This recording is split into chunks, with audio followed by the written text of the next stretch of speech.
Hello, everybody, and welcome here to Las Vegas Motor Speedway here for the VRS Truck Series.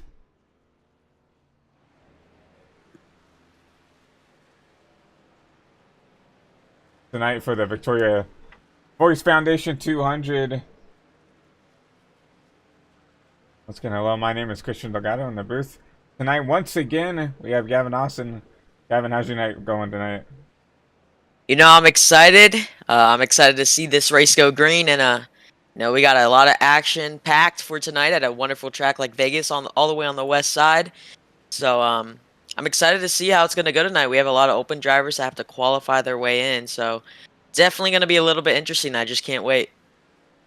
It's definitely going to be exciting to see how people, adapt to this Las Vegas Motor Speedway. Obviously, looking back at the past couple of races, super speedway style races. We went to Daytona in this series start, and in week 2 we went to Atlanta, and now we come here to Vegas, where mostly it is kind of flat out here at the trucks, but you will see tire wear come into effect at Vegas. And obviously you have to take a look at this new iRacing rescan and remodel. You see these now orange walls that you see now in real life.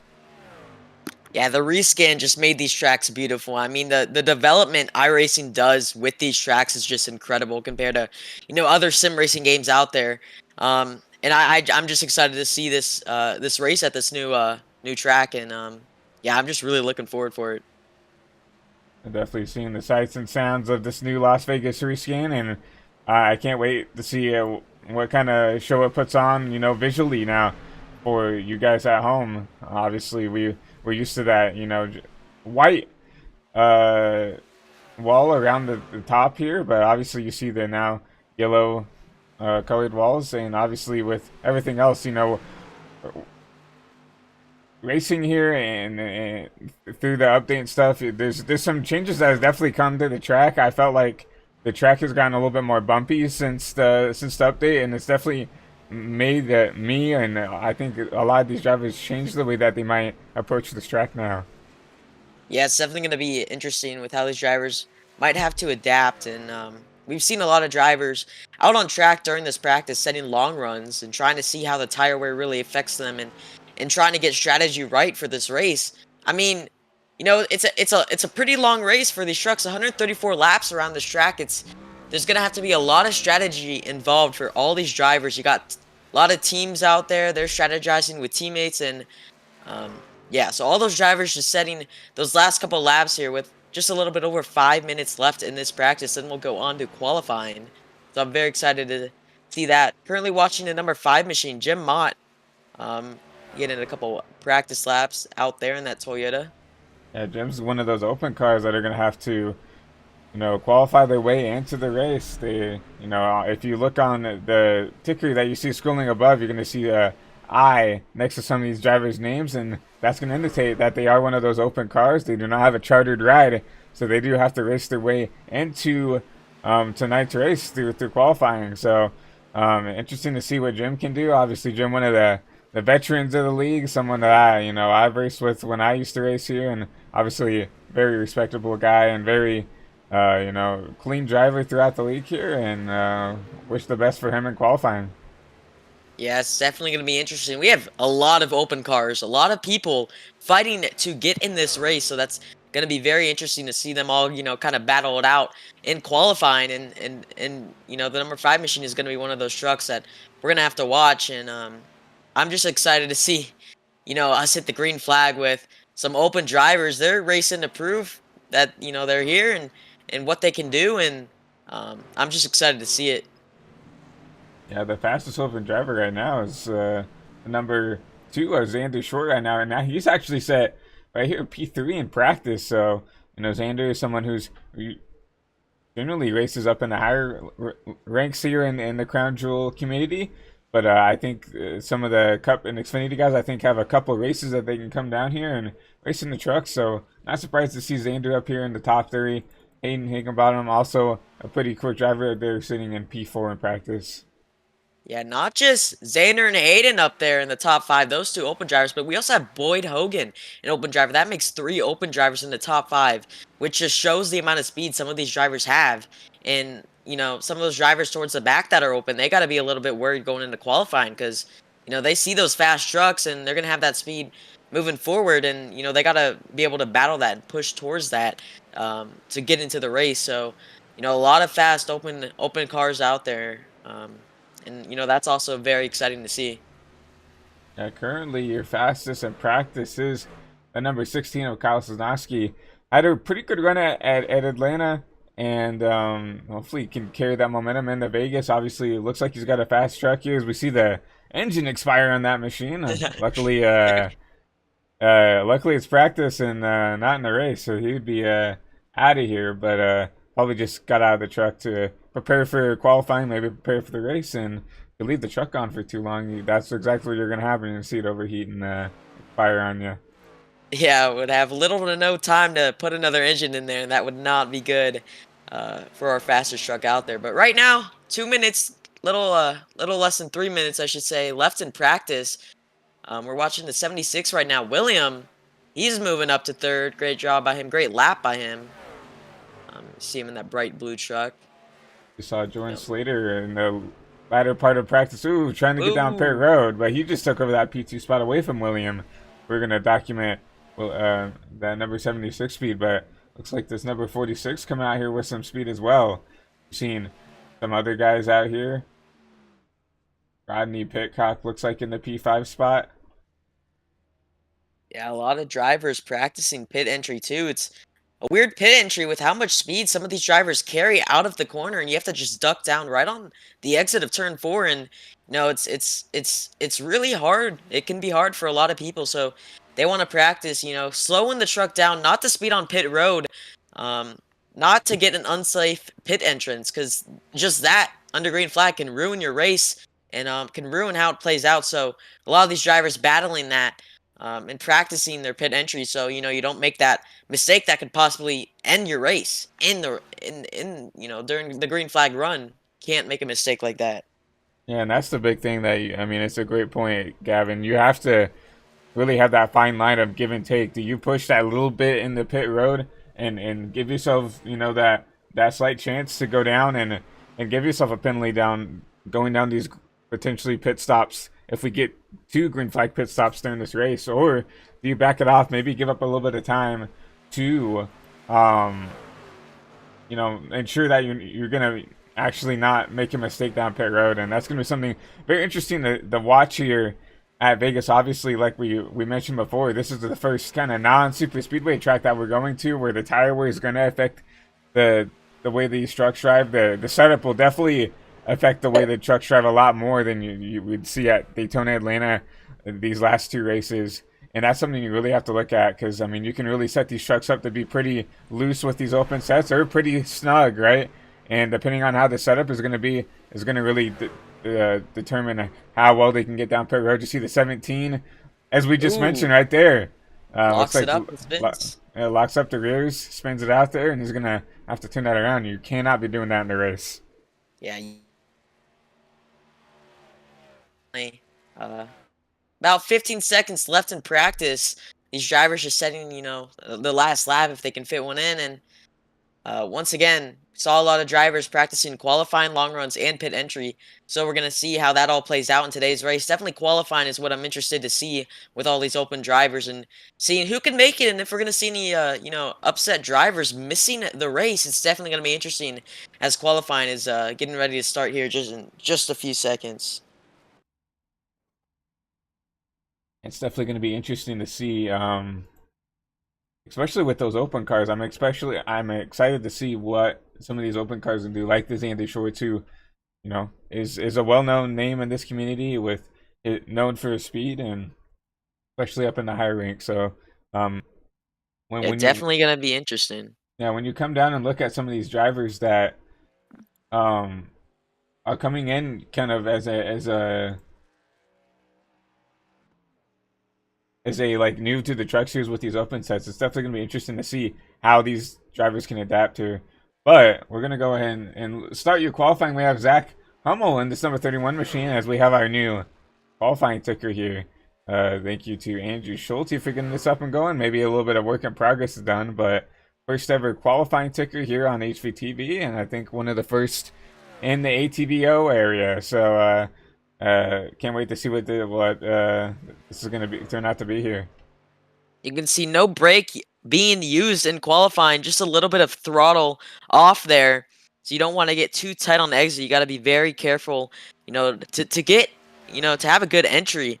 You don't want to wash up the corner and lose all your speed. So you just see him, going off and on the throttle just a little bit. And he's locked in. He's not an open driver, but you want to start up to the front. But he doesn't have a lot to worry about. He doesn't have to worry about making the race like a lot of these drivers in here. But he's currently sitting P2, Zach Hummel, the number 31 machine. So decent lap by him. Back to P number 5 now, as we see some people start to make laps here. Let's see who's on track. Looks like Austin Hummel is back on track here. I think he just set his lap. He's going to get ready to come out of 3 and 4. We'll see where that puts him. See, they cut the apron to gain as much time as they can. Looks to put him 15th. 16th, yeah. Maybe not the best lap that he was looking for. Because Matthew R.D. Campbell out on track. We'll get a full run with him. Yep. What a nice looking truck. That number 81 machine really stands out. I love the finish on that. It just looks beautiful. See these drivers running that high side in 3 and 4 on their out lap. They're going to try to carry as much speed as they can on exit to start off their lap. And I think Matthew has a good shot at, being fast. I saw him over there in practice running a few laps, and his truck did look pretty good out there. So I'm excited to see where he will put it in qualifying as he's rolling through 1 and 2 right here. You're going to see kind of, especially at these mile and a half, you're going to be going full throttle on these qualifying sets and these qualifying laps. So you're going to see them kind of run similar lines you would see at Daytona. Wrapping the bottom, kind of let the car kind of drift up the track. Obviously going to see him cut the apron here to get as much time to cut the track. And across the line, 30.0. That is good enough for P3. What a lap by that number 81. Yeah, I knew he was fast in practice. Glad he got to do something good in qualifying. Here's Chris Mathis, who just finished his lap. Or sorry, he's just started his lap. My apologies. Going on to the backstretch now. Chris, we've seen him. He's pretty fast out here. Excited to see what he's going to do going into turn 3 and 4 for the final time on his lap. See him getting as close to that line as he can. He's going to arc it down under the apron and go across the line. We'll see where that puts him. Chris Mathis, this number 17 truck, will sit P3. Great lap by him at 30.037. Top 3 second row. Great lap by him. These last couple guys. Victor Williams coming out of 3 and 4 to set his lap. And Victor Williams, nice looking 7 machine. See where this lap is going to put him. 30.007. Up to the board, P10. Top 10. There it is. That's a good spot to start off. That is every qualifying lap. You're going to maybe see some drivers Oh, wow. out there and continue to run laps. We do have an open car sitting in the top 3. Boyd Hoggan, number 18 machine, our highest open car qualifier at the moment. Great lap by him, number 18 machine, and our pole sitter at the moment, Jacob Quill, number 77. A lot of speed in his truck. Great job by him with a 29.967. The only driver in the field to reach the 29-second lap. So great job by him. That's how you do it right there, folks. Jacob Quill, our pole sitter for tonight's race. What a job. Yeah, you talked about in the preseason interviews with the Crown Jewel Media Day that he knows how to make these fast, qualifying sets, and he just, he called a shot right there, and he got the pull. So good job by that number 77 to go out there, take it, and I believe the 74 teammates with Jacob, I think maybe up there in that P2 spot. Cameron Albertson, our second open car Qualified top 10. Great job of him. Number 14 machine. A lot of our open drivers out there. Pretty fast. And I'm excited to see what they can do. I believe Ray Gill, open car, will not make the race. I believe it's top four open cars will make it in because I'm we have 41 people in the session, and I think top 36 cars make it. Obviously, the chartered cars obviously have priority, so I'm interested to see who gets in, who doesn't. But we're gonna wait on these Definitely drivers gonna be interesting. to get ready for their stuff, get ready for this race. Obviously, with especially with this open set league, you're gonna see these drivers try to maybe put on their race set if they have one, or just mess with the steering ratio, brake bias, everything to get ready for this race, get everything set up to do their best here at Las Vegas. Onto our grid for today's race, as we still have some people gridding up actually. But row one, once again, our pole sitter, Jacob Quill, number 77. Great lap by him. Once again, was the only driver to get in the 29s. What a lap. On his outside, the number 74, Chris Davis. Saw him fast. Great job by him. Front row, that's where you want to start. And our second row, Boyd Hogan, one of our open cars. Great lap by him, showing some speed. And on his outside is Josh Schultz. On to row three, we got Chris Mathis and Kyle Sosnoski. Heading into row four, we got Matthew Campbell and Blake Roebuck. Row five, Rodney Pitcock and Cameron Albertson, who once again, one of our open cars up there in the top 10. Great job by him. He'll be starting 9th. Starting 11th is going to be Victor Williams at number 7 machine, and Zander Short, another open car in that number 2 machine. Great lap for him. Going to start in that P12 spot. Row number 7, Lucas Edwards at number 87 machine with Noah Nicholson starting P14. Row 8 is going to be William Ransone in the number 76. Patrick McPeak rounding out row 8. Starting 17th in that number 23, Munatsi Majors with Dominic Lee. 18th, we remember, not the best race for him last race at Atlanta. Dominic Lee starting in that 18th spot. And rounding out your row 10, Gregory Velati and Noah Hunt in that number 45, going to wrap up your top 20. Starting at 21st, we have Hayden Higginbotham, who's an open driver. And on his outside is Trevor Vadden, number 9 machine. Moving on to row 12, we got Richard Myers and Chris Vickery. Row 13, Mason Hoffner, who once again another open driver, and Ryan Taft. Row 14, Cody Leach and Jeremy Tebon. Row 15, we got Zach Hummel and Hank Moore. Row 16, Jim Mott, another open driver, and Michael Deitch. Row 17, Keenan Kimber, Aaron Longworth.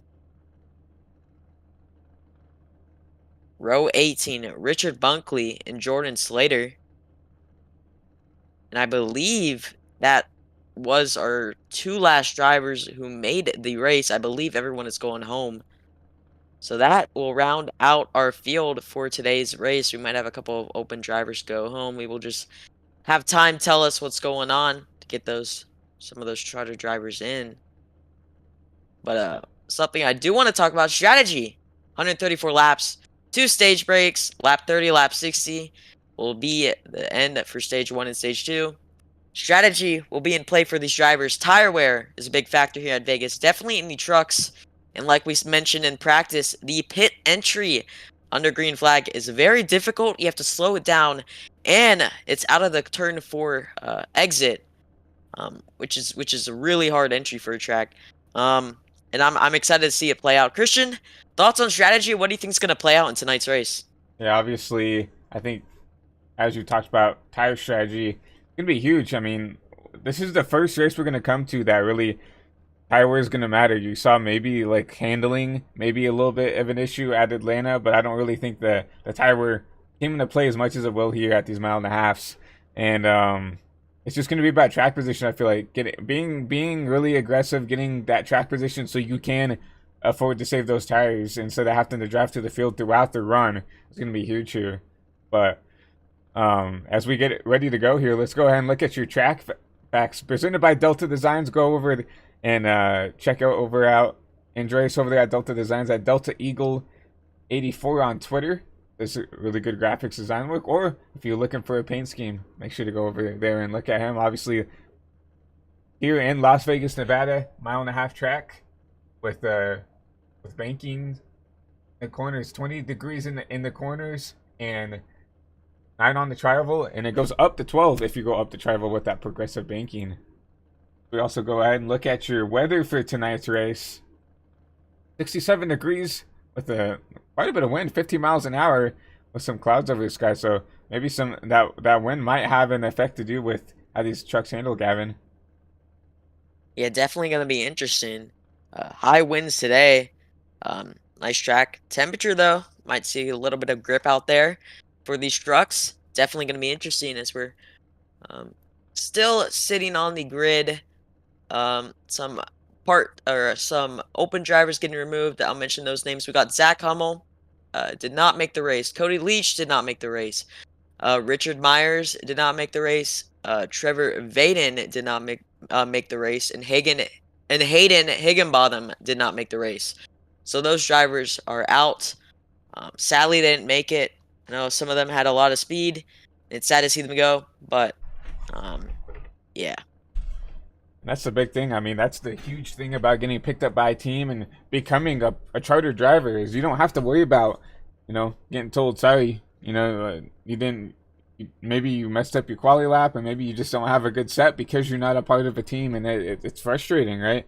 As a driver myself, hearing that you cannot race, it's just the worst feeling in the world, but that's just sometimes the way the cookie crumbles, and that's why it's so important to go out and try to find a team, or to go out and find friends, or even if you can find enough drivers, go make your own team, right? To charter your own car, right? And fortunately, some of these drivers could not, get connections made to get a chartered ride, and they're gonna have to go home if they can't back up, their pace with a good qualifying lap. I mean, Hayden Higginbotham going home. He qualified 21st, but because he's not a charter driver, he has to go and make priority for the charter drivers who missed the show. So sucks for him and all the other open drivers that made it, but that only puts, I believe, 3 open drivers in this field of Zander Short, Cameron Albertson, and Boyd Hoggan will be our 3 open drivers who will be racing tonight. So, yeah, that's going to be interesting seeing those open drivers out in the field tonight. And they all qualified pretty well. All those open drivers in the top 12. So, great job by them. Yeah. Besides, Higginbotham, which almost qualified inside the top 20, all of your open cars, inside the top 15, Zander back there in that 12th position in that number 2 machine. Obviously, we know Zander's going to be quick. Surprised not to see him a little bit further up, to be honest, but you see him up there in that 12th place position on the outside of that number 7 machine. I'm excited to see what he can do, because and that's the most exciting thing in my opinion, is watching these open drivers come up and go through the field, because all they're doing is racing for wins. They don't have points or anything else that they're racing for. They're up here just trophy hunting. Yeah, no trophy hunting, no points. They're just racing to win. I mean, we see Kyle Busch out there. He ain't racing for the championship. He ain't racing for the money. He's just racing to have fun and to win. And I'm excited to see these open drivers try to do just that. As I believe we are getting ready to pull off in just a few. And we will get to our green flag, as there goes the field now. Getting ready to go green. Once again, Jacob Quill, our pole sitter. Chris Davis on his outside. That will be a Toyota Chevy front row. So excited to see them kick this race off, and we'll see how it plays out. I'm definitely excited. I mean, 134 laps, obviously we do have those stage breaks, and I'm always excited for this first stage, right? Well, with how short some of these stages are in this truck series, you're going to see a lot. I feel like you're going to see some aggressive driving to maybe get up inside that top 10 to maybe get some points. Obviously, you know, stage points are a make or break potentially when it comes to making your way up into the playoffs. Yep, stage break, that's definitely going to come into play. With the point systems, everything involved for the top 10, you want to finish at least in the top 10 for these stage breaks, and of course for the race, you're going for the win. I mean, you want a good finish, but everyone in this field is going for the win, and that's what it all comes down to. And I'm excited to see how it plays out, but here we are getting ready to go green, here at Las Vegas. And you see the pace car take a hard left turn on the pit road. And that number 77, 74 Chevy Toyota front row. And then the race back over the Barney. And we're going to be green here at Las Vegas.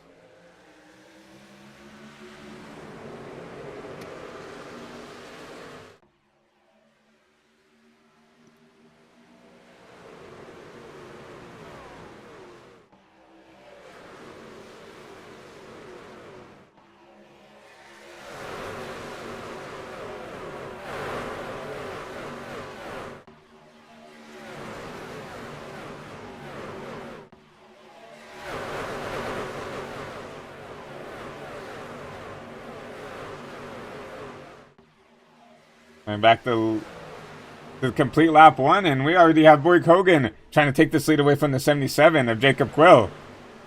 Yeah, open driver already up to the lead, lap one. Boyd Hoggan, who's starting third right behind Jacob Quill. They got a huge jump on the start. Definitely was better than the outside line and just prevailed entering turn one and the exit of turn two. And Boyd Hoggan made the move on the backstretch to the inside of the 77 and passed him on the exit of turn four. So great job by him up to the lead. He will also lead lap two with a little bit of pressure behind from Chris Mathis. And Chris Mathis looking on the inside of that number 77. Looks like he's going to get clear, and he's going to try to jump off, but we'll see if he gets a run off the top. No, 77 is going to clear for that P2. Going back to that P3 spot. 77 stuck on the outside in that third lane, falling back to the fourth lane now. Just no speed in the corner as he's falling back to, I believe, fourth at the line. Tough break for Jacob Quill. He's going to just have to put that behind him and focus on getting in the lane he wants as we see him move down to the inside lane as he's going to try to focus back in and move up to towards the top three. Yeah, I mean, sliding back to P5, I mean, obviously not something you want to see out of the 77, but honestly, now he's in the single file, not having to worry about racing anybody right now. Just settle in and figure out what you need to do here. You already see side by side for that P2 spot. Here comes the 30 looking underneath the 17 for that P2 position. Blake Roebuck on the inside. He's going to prevail. The 17 falling back not only to third but to fourth as Kyle Sosnoski sneaks by in the number 16 machine. Still out in front, Boyd Hoggan though, entering turn 3 now in that bright purple truck. He won Atlanta, has a lot of speed, and I'm not shocked to see him up front in tonight's race. And we're seeing 3 wide back here for the P10 spot. That's Zander short. Your open cars, you see some door in between the 71 and... Oh, she's going to get hooked. Noah Nicholson into the outside wall as he's holding it up there. Some pretty severe damage to the nose and the side of that truck. First caution, lap 6. Involved once again that 3 wide racing for the top 10 position. And tough luck for Noah Nicholson. Lucky Motorsports just did not have the luck they needed for this race. So we see the 2 way down there on the inside, making it 3 wide. Just see them 3 wide and the 2's coming up. Corners getting ready. 71's trying to give the 2 as much room as he can. Maybe drifts up the track just a little bit too much. I think the 2 was also, up the track quite a bit. But huge hit to the outside wall for the 71 machine. That's unfortunate. I think it mostly just spooked that driver going 3 wide that early in the race and saw the 71 try to give the 2 room, and unfortunately there's a car up there and Brownie's going to go on the top. A lot of front end damage to that machine. First yellow, once again, lap 6, stage break lap 60, so that's going to give the chance for some of these drivers, if they choose to, pit, take tires, maybe, and take some fuel. But looks like most of the field is staying out, and still out in front. Boyd Hoggan, dominant performance so far after leading every lap of this race. And moving up to second, Blake Roebuck. We saw him very, very fast moving up through the field. Great job by him, the number 30 machine. And number 30 at 5 spots, started in that P7 position up to the second place spot. So good for him. That, like we said, you need to be aggressive at the start of these races to get that track position and to kind of keep it, and just in case of these cautions that might come out. It's a good reset point, especially if you made up spots. You see, as we talked about, that number 30 making up 5 spots, but you've also seen some people like Jacob Quill down 4 positions. Obviously not something he wants to see. And you see on this graphic right here, started in the pole all the way back to P5. Yeah, Jacob Quill has got to have a good restart here to move up to the front, because he's here to win it all. And we've seen that week through the past weeks, and I won't be shocked if we see him doing everything he can to move through the field in front of him to try to get up back to that leading position as we get ready to go green next time by. And yeah, it's definitely going to be interesting seeing that 77 machine doing everything he can to get back up to the front. See the choose cone, you're going to see the top 2, top 3 pick the bottom. That's going to give the 17 the front row. Yep. That is definitely great. Great thing a great thing the 17 needed. Choosing the outside lane now up to the front row, and look right behind him. No one else but Jacob Quill. He's gonna try to get a good restart here and move up to the front. But it will be a Chevy front row. Boyd Hoggan still our race leader on the inside line. Strategy yet to come into play so early in this race, and I'm excited to see what these drivers will do. Yeah, I'm interested to see how this top's going to work on the restart. Obviously, I'm not surprised to see a majority of the drivers go to the bottom. You saw how easily those guys on the top got eaten up. You saw Jacob Quill try to rip the top there and lost several spots. So interested to see if the 17 and maybe the 77 can find some speed up there early on. But obviously, you're going to see this 18. Boyd's going to be quick all race. We know that. And then Blake already showing some speed up 4 spots. Was up 5 spots, but decided to take that bottom line. Pace car about to take a hard left on the pit road, and we are getting ready to go back green. Chevy front row, Boyd Hoggan, Chris Mathis. We are back green here in stage 1 at Vegas. Inside line, great jump for Boyd Hoggan.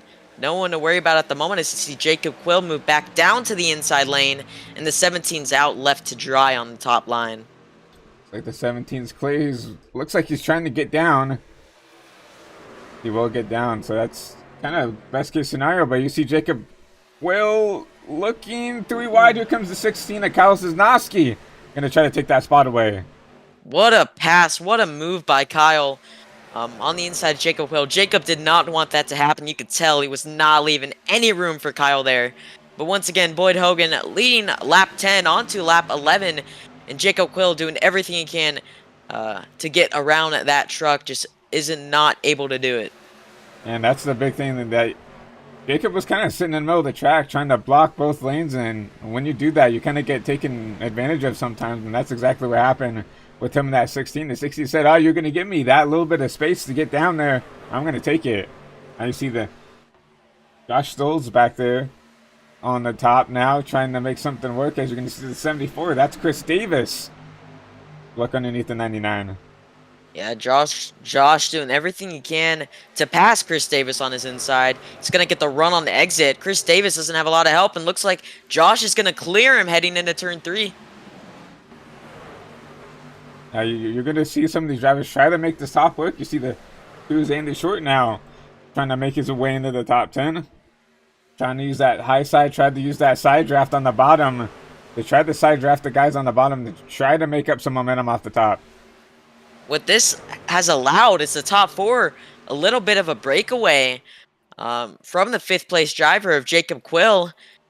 As they were out battling behind them, that slowed them down quite a lot. So Jacob Quill, including Josh, think they need to just stay single file right now and try to catch that front pack as soon as they can before they pull away even more. They see Kyle Sosnoski trying to get around the 17. You're going to see the 17 just kind of give up that position. I think he knows that he's in a good spot if they just kind of sit in line and ride right now. If they can pull away from the pack here, it's kind of like a plate track at the start of these races where you're going full out. If he can try to sit back and pull these four out, right? It's going to be better for these four drivers. Yeah, they're back too wide in fifth with Jacob Quill on the outside. The longer they're side by side, the longer it is, till they catch up. I mean, they're over there battling. Jacob Quill finally clears Josh once again, but they lost even more time doing that. Once again, Chris Mathis, who we mentioned, just let Kyle by. He knows what's going on behind him. He knows the stakes. He knows he has a better shot if they just stay ahead. And he gave Kyle a little bit of push back there, trying to get further ahead from this fifth place driver of Jacob Quill. Yeah, I think Josh also gets the memo too. Tried to take the spot away from Jacob. Jacob was really adamant about keeping it. Now you see Josh actually kind of pushing him down the straights, trying to get him back up there. But yeah, you still see two wide behind them, and you still continuing to see those four try to break away. Oh, two looking 3 wide going into turn 3. Wow. Two wide now with Zander Short on the outside. Once again, Zander Short, open driver. He's one of the 3 trucks in tonight's race with Boyd Hoggan, our race leader. Also another one of those open trucks. But they're still battling back here. They're still letting those top 4 trucks drive away from their pack as Zander Short's still stuck on the outside line. Can't quite clear William yet as William goes to block the inside from the one machine of Rodney Pitcock.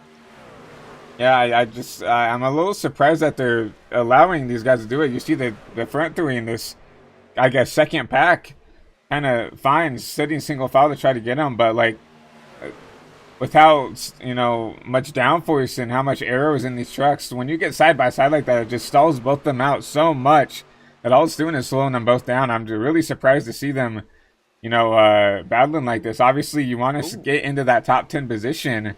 But I feel like it's better to go try to catch the leaders and try to race for maybe the stage one and try to race for maybe 7th in the stage. Our third place driver, Kyle Sosnoski, got a little bit too aggressive on the backstretch there. He went for a very risky move, about took out the 30 machine of Blake Roebuck. They're still there though, single file as Kyle is doing everything he can to get to the inside of the 30. Looks like he will, but doesn't have the help to prevail as he's going to have to clear up behind the 30 once again, but getting a little bit aggressive. He wants to pass that 30 truck as he's back to his inside in turn 3 and 4. It's funny that as soon as they go side by side, that the backpack is also going side by side. So now they're not even getting the advantage of these leaders going, trying to race each other. Jacob Quill decided to break away from the second pack just due to the side by side racing. Is maybe going to try to run these leaders down to try to compete for the stage win. Side by side for second place. Boyd Hoggan just looking in his rear view mirror. He's liking what he's seen. The more they battle behind him, the more tire they're going to wear. So Boyd Hoggan doing everything he can to stay in front, not worrying about these other drivers. He does not want them to catch up and try to pass him, because then he has to push even harder to get back clear of them. But just cleared Blake Roebuck back up to second. Kyle could not complete the pass. He's back there in third now. Now they're going to be single file front 4 once again. And now I think everybody behind their 5th on back have started to file out and figure out who needs to be running where. Now the 77, the 74, and now the 99, your top 7. Yeah, very, very interesting. Mostly single file throughout this field. We see 2 wide back there, though. Once again, which is, I'm finding a little bit surprising. I mean, they're over there kind of in their own pack right now battling. I mean, that's just for the top 10. We're battling as, whoa, one of the trucks washes up the track. That was the 19 machine of Dominic Lee. As we see another truck diving way to the inside. That's Munatsi Major doing everything he can to pass some of these drivers. That's the 23 Chevrolet. And that's the Major's garage entry. And I don't really blame some of these guys for trying to race hard. I mean, they're trying to get into the top 10 to race for these stage points. So maybe race it for, ninth and 10th maybe, but and in doing that, I guess it's allowed some of these guys to start to pull away. Even Zander Short now has started to pull away from the top now 9. Jacob Quill, fastest truck on the track right now. He's catching that front pack fairly quick. And he's moving up. He's pushing. He realizes stage break is about to come up. Lap 30. We're on lap 23. 24. Sorry, my apologies. But we're almost at the end of the stage. And you're going to see these two cars start to battle it once again. Kyle trying to get past the second place driver of Blake Roebuck once again as he gives Blake a big bump on the backstretch entering turn 3 and 4. Yeah, I'm surprised to still see Kyle doing everything he can to get around. I mean, it's a lap. Oh, he's gonna go! Oh, and there it is. Blake Roebuck is in it. We saw the driver of Chris Mathis was involved. He couldn't do anything, and that just collected a lot of or two fast trucks because they were just getting a little bit too aggressive coming to the end of the stage. And we saw that kind of unfolding those past couple laps. We saw Kyle just being super aggressive. He wanted that second spot in the 30, just trying everything he can to not let the truck of Kyle by, and that's what happens. I mean, early on in this race, it's a long race. Stage 1, yeah, you want to finish up front, but putting your race at stake like that is a little bit risky, and you just see him, he's trying to save it, and he just loses it in the 17. Nowhere to go. Huge hit. Boom! That's to the left front of the 30 and the right front of the 17. And, man, not good. Two very fast trucks out. Not out, but destroyed, damaged early in this race. And, yeah, that's very interesting. I believe this stage will now end under yellow. Yeah, that's really unfortunate. I mean, you saw kind of just two kind of unnecessarily aggressive drivers up there. You saw the 30 and the 16. The 16 was trying relentlessly to get past, and the 30 just did not want to give the spot up. And you saw the 30 make the block, and the 16 said, "I'm just not going to lift if you're going to block like that." And fortunately, the 17 and kind of the guy who got caught up in all that mess, he was just sitting there in fourth, kind of content, sitting back there. And unfortunately, he's going to have to take this truck down pit road, try to fix as much damage as he can here with potentially the end of the stage. So not only did he get taken out of something out of his doing, he's missing out on those crucial stage points. Some drivers choosing the pit, take tires and fuel. Boyd Hoggan staying out. Stage, he wants to win the stage ending shortly, but those drivers who aren't in contention for stage points choosing the pit, take tires now, so they will get the advance at the end of this stage when all the leaders decide to pit. So a little bit of strategy coming into play there, but very, very interesting. Second yellow of the race, as the stage is getting ready to end. I'm honestly not mad at this Boyd Hoggan strategy. I mean, he's not racing for the stage win, right? He doesn't need to win the stage. He's not racing for a championship, so I don't really hate this call of him coming down, kind of short pitting the stage to come out here and potentially take the lead when everybody else pits at the end of the stage. So I don't really hate this call from the 18 to kind of flip the stage and get the track position at the start of stage 2. Yep, very, very interesting strategy coming into play already.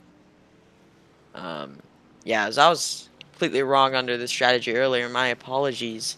But that will leave Chris Davis, our leader, coming to the end of the stage, and Munatsi Major on his outside in the 23 machine.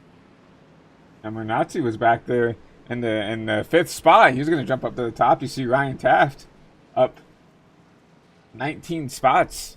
He's going to sit there in that 4th place spot, going to take the gamble to restart on the top. We've seen that the top has just not been the dominant lane really at all.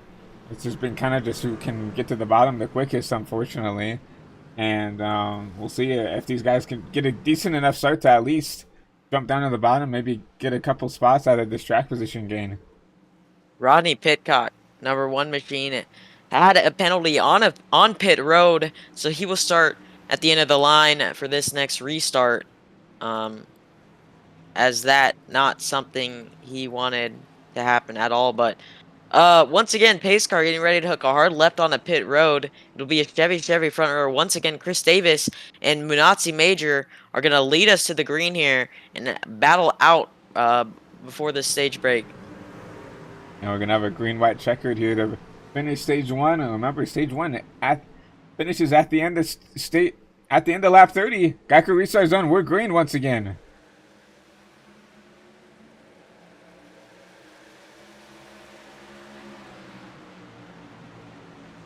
Chris Davis, what a launch! That's what he wanted. Oh, we have a wreck in the back. Car spun up the track, collected another driver. As I'm not exactly sure who just yet, but I do see Richard Bunkley in it. I see Victor Williams. But multiple trucks involved, and that's going to end the stage officially. I guess some of that strategy paid off for some of those drivers back there who took the chance. And they're going to get away with the easy stage points here. Ooh, happened in the front. Like the 99. The 99.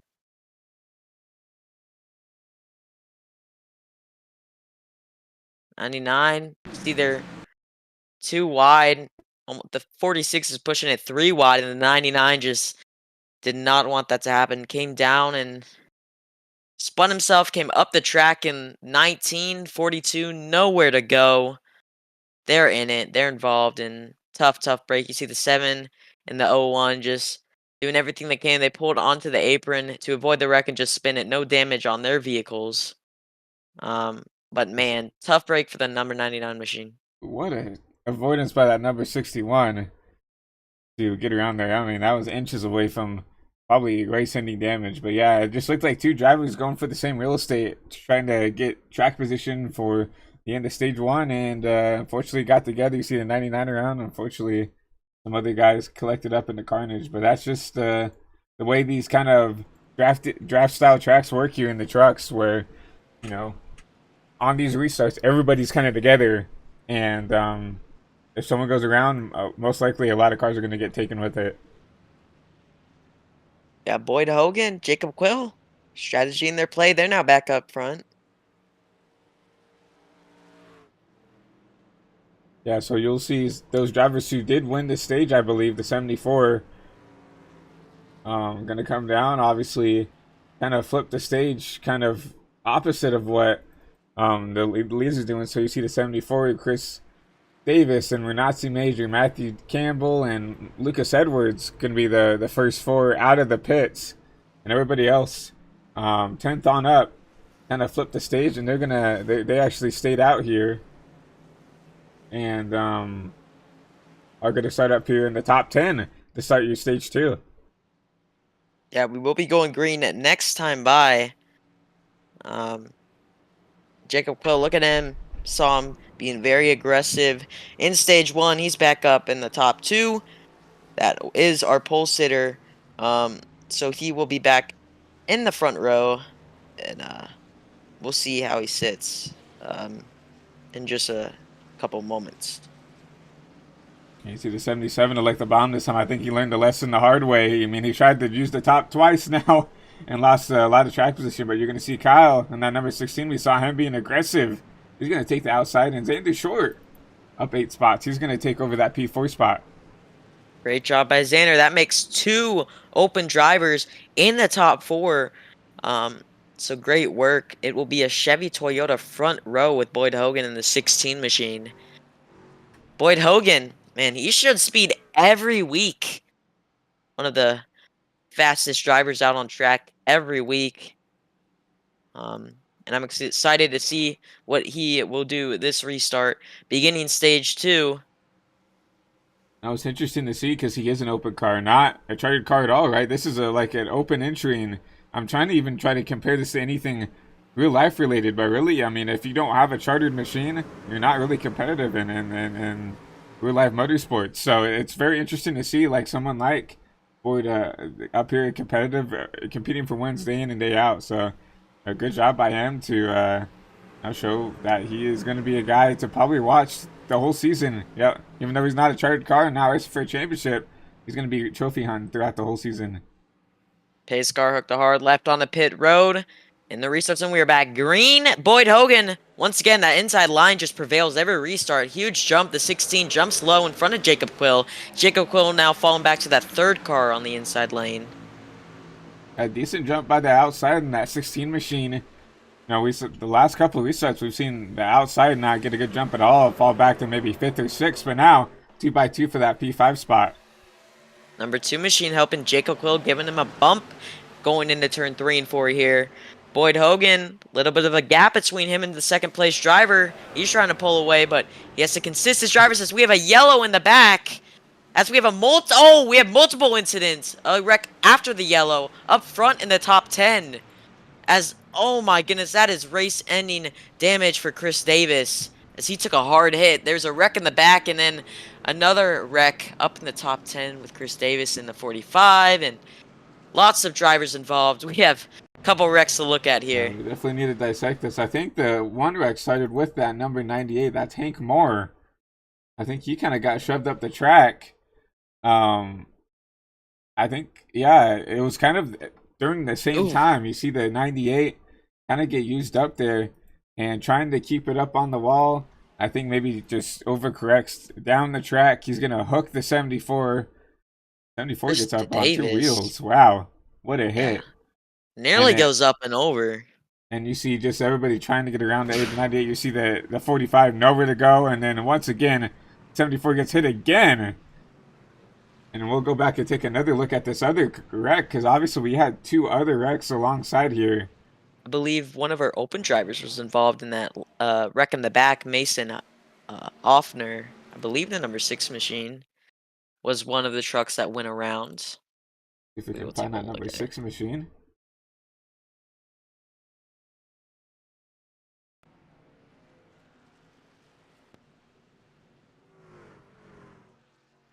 There he is going onto pit road. Let's see, we got, right, here it got is. an angle on it right here. So that's the 81. That's Matthew Campbell. Just kind of getting loose on his own. And when you're sitting in the middle of the track, there's kind of nowhere for a lot of these guys to go. You see the 21 just getting the back of the 81. And you see the 6 just, feel like just trying to avoid the wreck, kind of gets that truck upset. But good for him to save that machine and get it down pit road. No damage on that car. So good for him to get that car out off the track while he was losing control. Yeah, he went up to the outside and had a little bit of help behind him, but once again, no damage for him. Maybe go into pit road, get a clean set of tires after that, but definitely going to be interesting. A lot of those drivers, possible race-ending damage. So that, that's going to affect it. But that first yellow in stage 2, I believe that might be our 4th yellow of this race. Boyd Hoggan, well, that's something new, choosing the outside lane. We'll see how that works for him. 16 going to the inside. A very interesting call for the 18. I mean, we've seen the inside be so dominant this whole race on this restart, and you're going to give the 16, who I feel like is one of the better restart guys in the field. You're going to give him the inside, the preferred lane. I'm kind of surprised to see this, but obviously Boyd probably knows what he's doing. I'm not going to call him out before we see what's the game plan here. But you're going to see Zander Short once again take the outside and Jacob Quill take the inside. So basically flip the front row, and it's going to be the same front 4. Boyd Hoggan in control of this restart, so we are going to see most likely the top prevail. And we'll see how that performs. The number 2 behind him. So our 2 open drivers on the top lane. We're going to see how they work together. But it will be, once again, Chevy Toyota front row in Jacob Quill. Second car on the inside. Once again, we'll see how that works out for him. But pace car looking a hard left on the pit road. We are getting ready to go back green here at Vegas.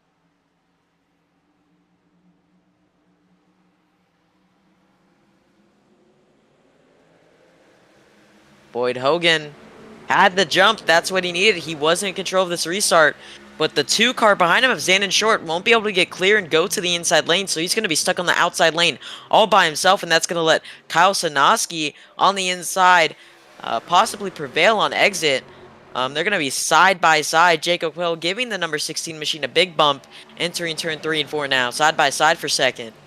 I saw the 18 go up and kind of give the 2 a little bit of draft to keep them side by side going at 3 and 4, but I'm going to see the 2 still not a lot of help, but here comes... Oh, another crash in the back. Yellow is out once again. Huge hit for one driver in the outside wall.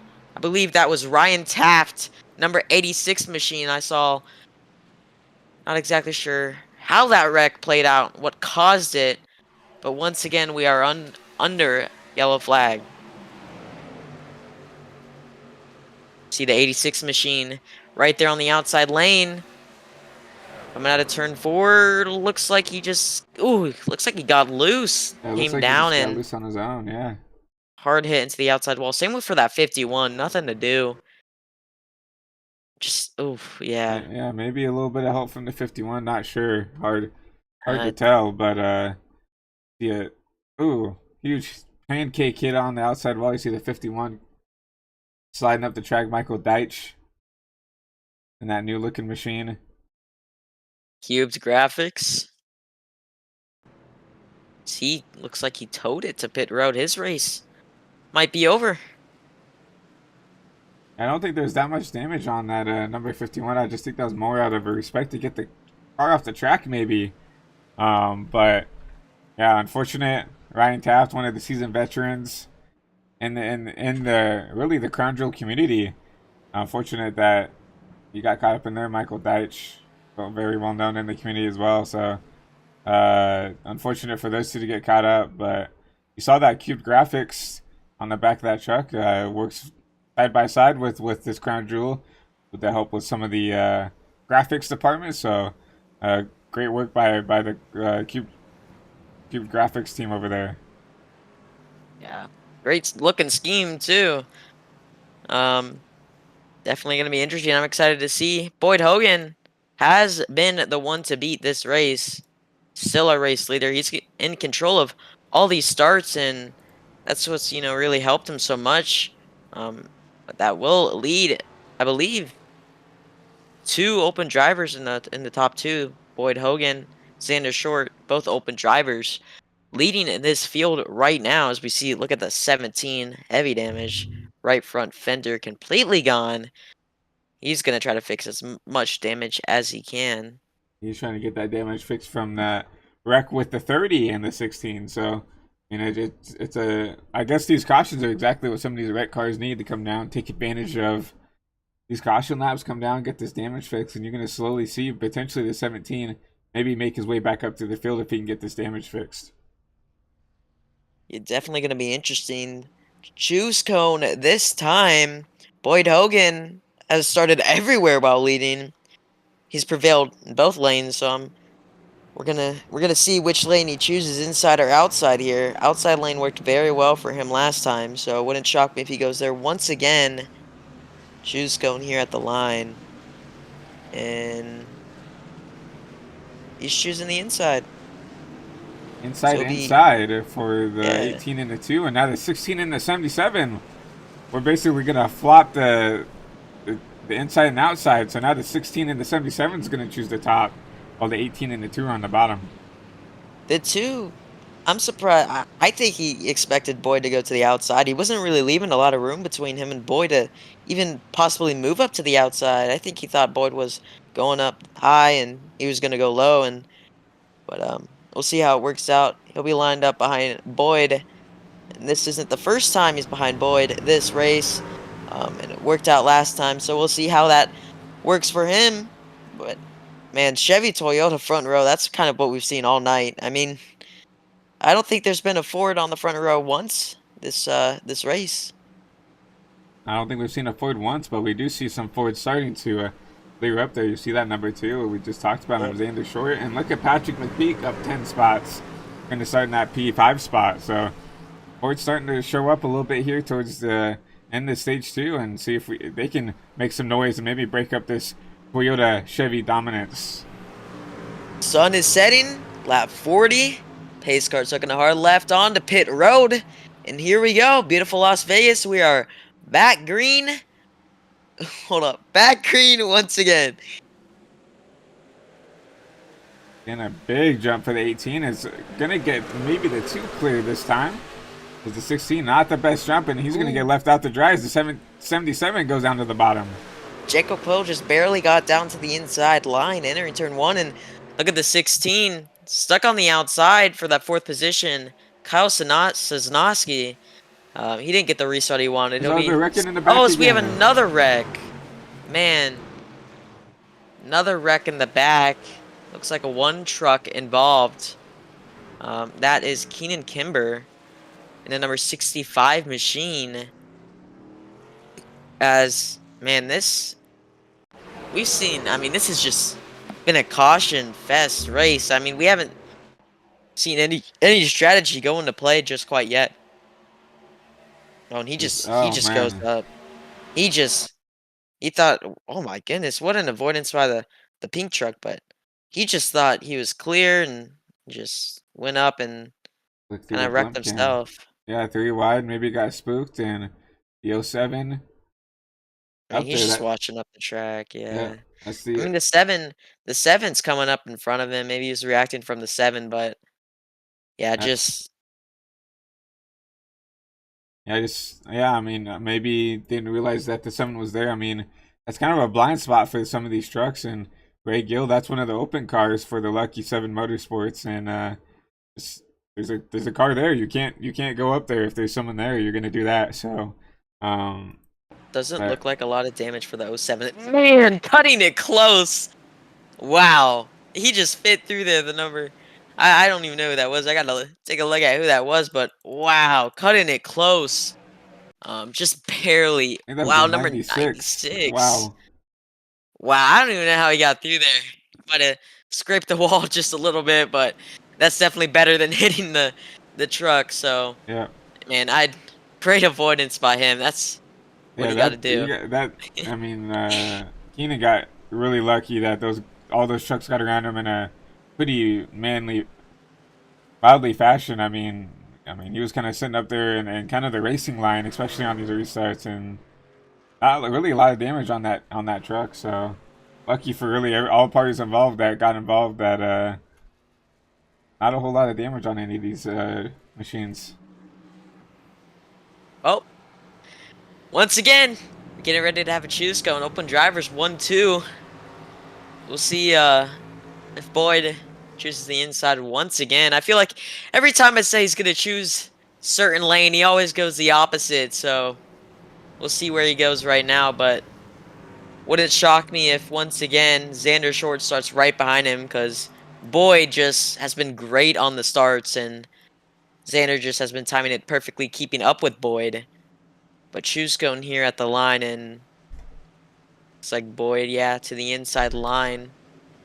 He will bottom. Patrick McPeak gets the front row, and looks like Jacob Quill once again will choose the top, take the track position over the bottom. Something I'm noticing is track lights still haven't come on the track, and with this new iRacing graphics and weather with the clouds and stuff, I feel like it's getting darker a lot easier here on these racetracks from my experience. And yeah, it's getting a little dark on the track. I'm wondering when track officials are going to turn on these lights to maybe make it a little bit easier for these drivers to see, and even us in the booth to see the trucks.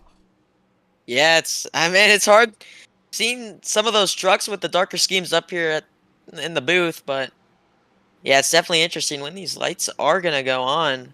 But something I did mention last restart, we didn't see a Ford at all in the front row, but look at that. Patrick McPeak on the outside lane showing the Fords that they have speed, including Zander Short, who we've just been seeing. You know, he's been up front this entire race, so you know, we're going to see what he does here. Number 1, Rodney Pitcock, the penalty. He was just outside the top 10. He's going to bring it down into pit road right here. It actually shows him as our leader, so I don't know what that's about, but you see him coming down pit road. He just towed it. Yeah, I think maybe some misconfusion there, but Geico Restart Zone back green here at Las Vegas. Ooh, yeah, Rodney Pickpock, sorry, has left the session, manually disconnected. He was running the top 10 this race. He was right there in 11th and just frustrated with the penalty. He is out of this race. But Boyd Hogan, once again, Zander short, prevailed that restart. I mean, that's what we've been seeing pretty much this whole race. They've been working very well together, and they're 1-2 once again. I'm starting to see side by side back here for the sixth on back. Nazi Major trying to put a charge towards that number 77, Jacob Quill, to try to take that P5 spot away. Gonna tuck back in line, but side by side behind, that's the 01 of Richard Bunkley with Chris Vickery and that number 24 trying to make a move. Yeah, Richard Bunkley looking low, just barely got in front of Chris Vickery right there. Like a Jeremy Tebon, number 92 machine. He's up there in 7th. Great job by him. Up As you 17 see, spots. Lucas Edwards just falling back on the outside lane. Doesn't really have help. That's another yellow. Car spinning, single car spin on the front stretch into the grass. I believe that's Keenan. Yeah, that's Keenan Kimber once again. The number 65 machine. Second incident for him this race. Second incident in a row. We'll see exactly what took place. He's all by himself in 3 and 4. I don't really know what's... Oh, looks like it...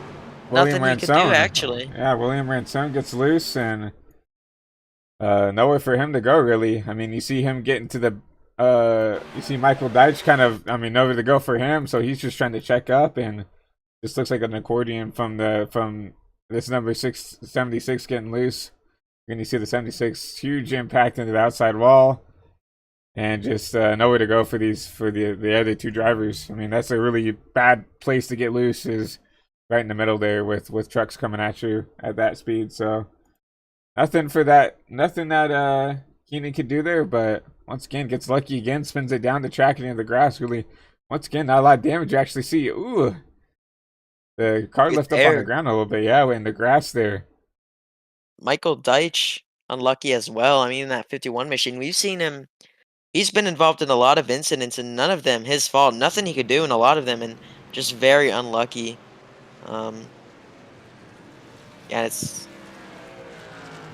Yeah, very unlucky. See Michael Deitch in the 51. Looks like he's going to come down Perry Road. It's still, once again, not a lot of damage on the 51, but maybe wants some new tires. Now we're about to go about 10 to go here in the stage. Maybe he's going to try to flip the stage here. But not a lot of damage on this 51. Looks like he's gonna overshoot his box just a smidge, but we've all been there. Yep. We've all done that. He's good. Looks like he might have taken a little bit of damage. I'm not sure. That looked like quite a quick pit stop, so maybe a little splash and go. Got some fuel, yeah. Splash and go for the 51 of Michael Deitch. I mean, that scheme just looks nice. Simple but clean. Yeah, kind of yeah, it looks like inspired by some of those Spire Motorsports trucks that, and it's cool to see, but you see Michael McDowell and Justin Haley, Kyle Busch, and all those guys going in and running into trucks, trying to show up some of the younger guys, I guess, up there in the truck series in real life. Looks like maybe inspired by some of those trucks, and with the iconic 51 that Michael Deitch always runs, and all the leagues and officials he does. And once again, like you said, Gavin, nice looking truck. You have the cubed graphics on the back, and yeah, nice looking hot rod. Still some trucks taking damage. William Ransom, one of them, he's now exiting pit road. We saw him in that wreck.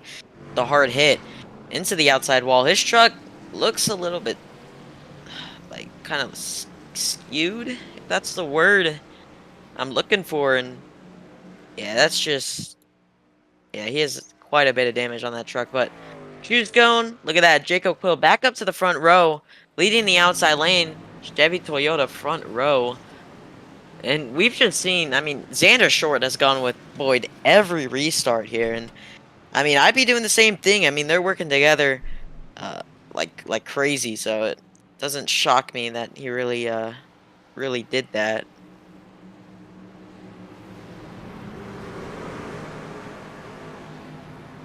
As Now onto the backstretch. We'll round off the top 10 real quick. Why not? Boyd Hoggan, first place. Jacob Quill on his outside in second. Zander Short starting third.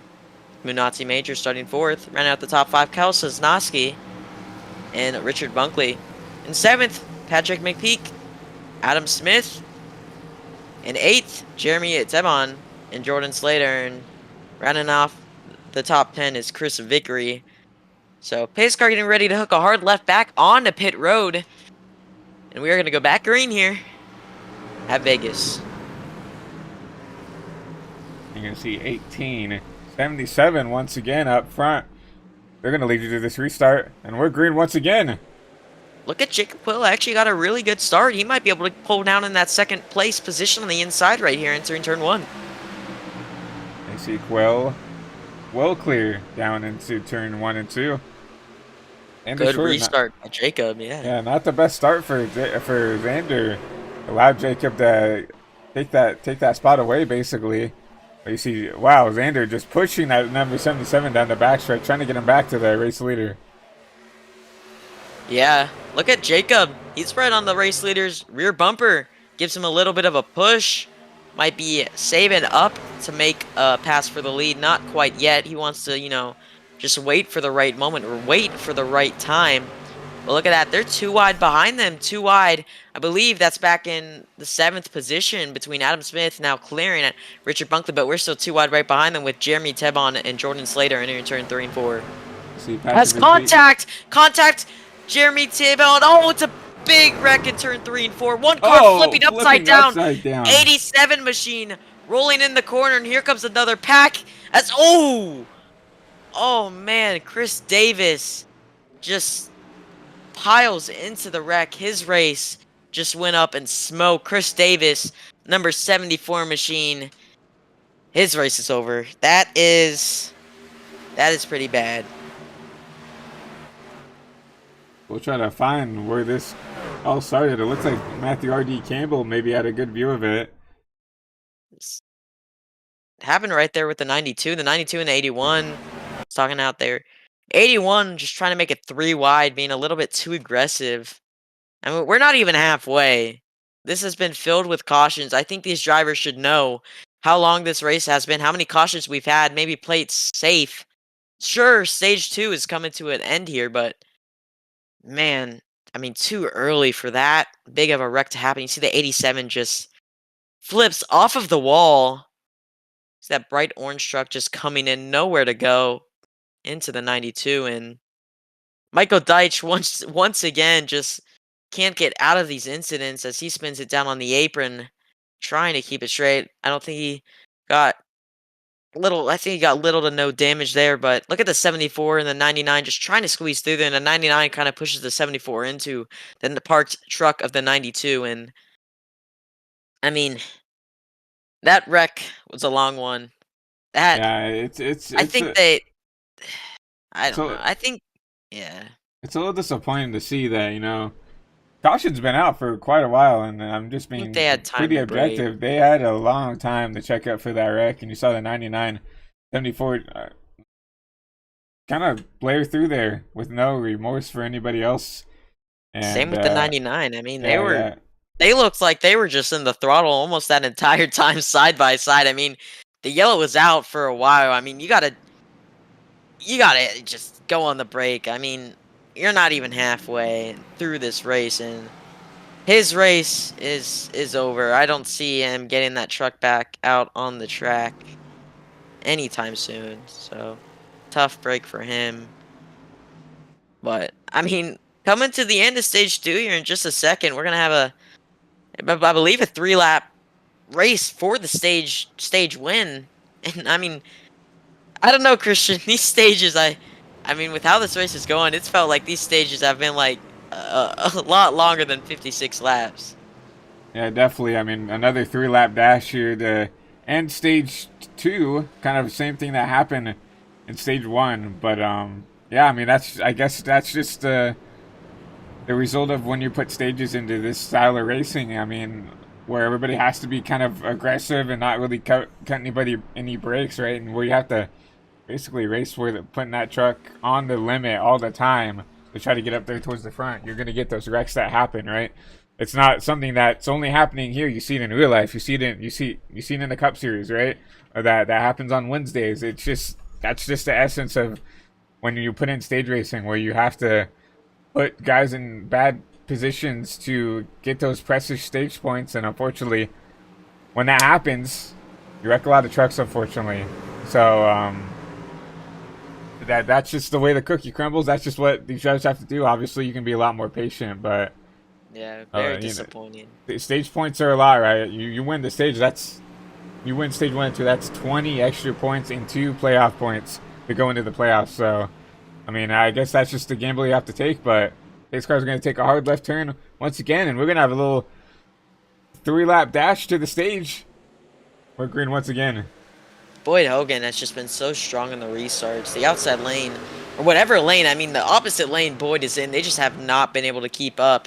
So you see Jacob Quill filing out to that third car on the inside lane now. And someone I do want to talk about, I mean, he's kind of left out to dry on the top, but Patrick McPeak gained 2 positions, or 2 rows with that choose cone. He restarted 4th on the outside, and, you know, obviously, I mean, tough luck for him right now as he's kind of falling back. But look at this. 2 laps to go here at the line, and look who's right on the rear bumper of Boyd. Zander Short, the number 2 machine, as they're side by side right behind him them for 3rd between Kyle and Jacob. Yeah, you're going to see side by side for this P3 spot. We know the 16 is going to be aggressive. As Yellow is out. Yellow once again. Looks like Ray Gill, maybe? Ooh! Lucas Edwards, one of our open, or maybe open, I don't think he's open, but Corey Dombrowski is in it. That's heavy damage. Way in the back. They're still rolling in turn 2. A lot of damage to that. Looks like a 45 truck. See if we can take a look and see what happened back here. That's going to end the stage. Boyd Hoggan. Oh, wow. Whoa. That looks... Interesting. Maybe, I don't... It looks like this truck... He's slow already. Something must have happened beforehand. I want to see... Yeah, here it is. Let's see exactly what happened. Looks like the truck was already broken. It looks like there's a lot of damage on that machine already, and it looks like he's just trying to hold on for the ride here. I don't know. Oh, the contact off the 96, and then that's just gonna kill the car even more. And I mean, we're still green right here. I mean, caution is not out until, I mean, this turn 1 and 2 incident, which looks a little bit, I mean, he's just, I don't know.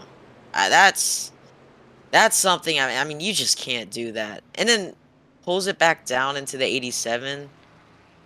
I don't know if, you know, maybe there's a little bit of drama between those 2 drivers, but that might have been just a little bit uncalled for, as the 87 now junked. Yeah, regardless if there was history, I mean, ruining the stage finish. I mean, regardless, that truck isn't driving well. Maybe you just need to, Park at the very least, I don't know. Obviously, the broadcast booth doesn't have the radio communications between the drivers, but at least tell the drivers around you, hey man, I'm broken. Like, I'm just trying to get it around so I can get in the pits. Instead of putting drivers at risk like they did there. But that will end the stage here, and I presume we're gonna see guys down pit road. Still not halfway, just quite yet. He's Andy Short Still right got there. a long race ahead of us. You see Chris Vickery actually staying out as 5 laps on 5 laps, so maybe he will take the stage win. And everybody else behind. No, Zander Short's gonna take that P2 spot, but I mean, that's a pretty good gamble for the 24 machine. You see his teammate right there ahead of him. That's the 98. Looks like he's going to get a lap back. That is of Hank Moore. 1 lap down, he will get back on the lead lap through a waiver round. And Chris... I mean, Sorry. No, go, Devin.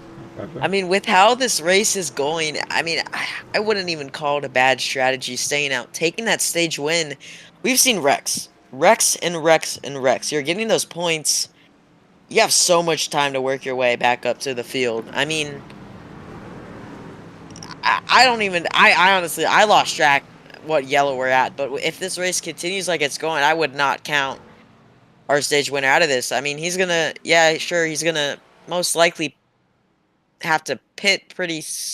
Maybe next yellow for tires while everyone else, stays out. But I think we do see another yellow possibly coming out soon, and we will see Vickery in the pit road. The 98 getting his lap back. Lucky dog. Well, wave around, not lucky dog. So that's the 98.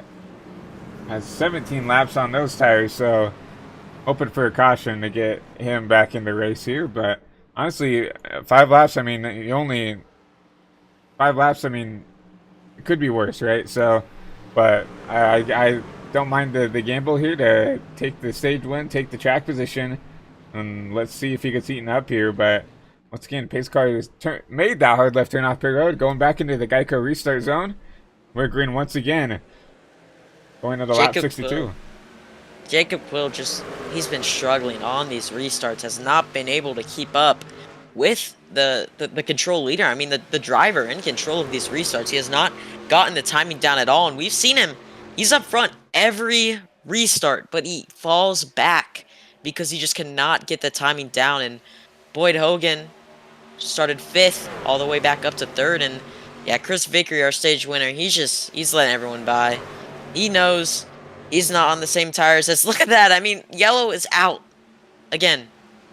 I mean, that's what Vickery needed, but some of these drivers did not need that. It's Chris Davis again. Take a look and see what happened here between the 74. I think it was one of our open drivers, Mason Hoffner, I think, might have right on board with the 74 here. Yeah, Mason Hoffner. Yeah. I think 74. I think he was on the brakes. He saw the number 6 spinning. He saw the number 6 spinning in front of him, and I think he was just on the brakes. He didn't want to get in that wreck, and then just. Yeah, I mean, looks like maybe just a little overreacted to the wreck up front and kind of self-spun. But I mean, he already had a lot of damage, so that's probably why he wrecked. Honestly, is damage probably isn't going to help the truck slow down a lot easier. So if I'm race control, I think you need to start penalizing drivers. I mean, bringing out yellows. We have not seen any strategy for these fast guys come into play just yet, and I know some of these drivers up front are very disappointed in the yellows coming out. They just want to race. I mean, this race has already been a while. We're about to reach halfway, and it's been a long one for some of these drivers, and they just want to go green. I mean, they want to battle it out, but they can't. I think the longest run they have had this race may only be like 7 to 8 laps. I believe that was in stage 1 or second run, and they just have not been able to prove any long speed. And we know Boyd, he was practicing long speed runs, and we just have not been able to see it quite yet. It's unfortunate to see, I mean, I guess this is our first, non-super speedway, so maybe a lot of these guys not used to mile-and-a-half package when it comes to the setups and making the setups. Maybe this is a wake-up call to all the teams that maybe a little bit more practice should be put in during the off season. I mean, during the off week and during the days preparing for the race, because definitely as a driver, I would you could definitely see some of the disappointments and the drivers and stuff like that. So, but once again, choose cone, you're going to see the 2. At the bottom, you can see Munatzi. Right now, the only one on top, you're going to see 18, Boyd Hoggan, been in the top 3 basically all race. We can go and look at lap sled. 54 lap sled after 65. So, dominating race right now for that 18. Most of those laps other drivers have led is, during the stage break. I mean, drivers staying out, trying to get those stage wins. Every stage has ended under yellow. And, something I want to mention, Zander Short, he's been up there restarting, second row, but This is something new. We'll see him leading and in control of this start. So we'll see how this goes. And Boyd Hoggan right behind him. We'll see if Boyd can time it well. As I don't know what.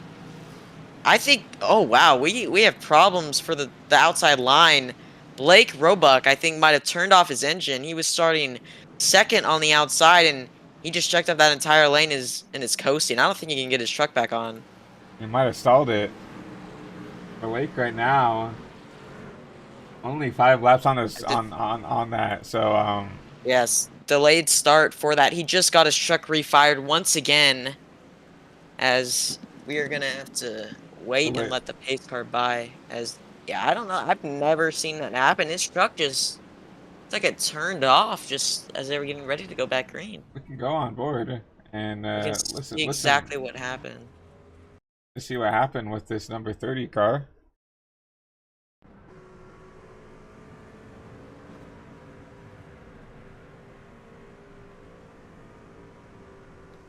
That sounds like he does have the car off, trying to save fuel. Happens in turn 3 and 4. Speed it up a little bit here. Happens like right in turn 4 right here, and it just you can't get it back on. Sounds like the truck's on. I don't know.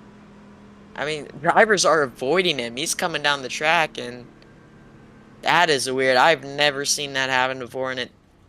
I mean, he finally got it back up there. I mean, I don't know, but I mean, you have to think it might be maybe a hardware issue or something.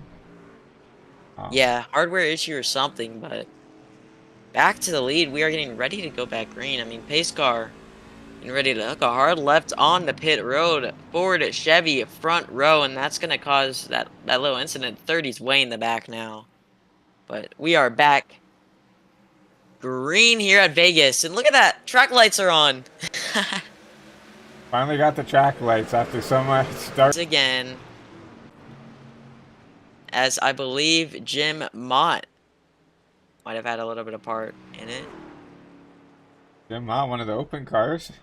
As, I don't know exact. Oh, whoa. Jeremy Tevon, the number 92 machine, as we're going to take a look at it. That was, I saw, that was weird. So we see, they're last. I mean, they're the last cars on track. You see the 92 in front of him. He already has damage, but if we can look at the 92, he just, wow. I mean, it's, the car just, the truck snapped. I mean, it almost, like, I've never seen in my days of sim racing a truck snap like that in the middle of the corner. I mean, we know these drivers, they have their own setups, and that might play a fact in that. And I mean, we're on board. I mean, it just goes. I mean, it looks like he's doing everything right, and it goes. Literally had the wheel straight and just stepped out from underneath them, and unfortunately nowhere to go for Jim Mott in that number 5 cookout machine.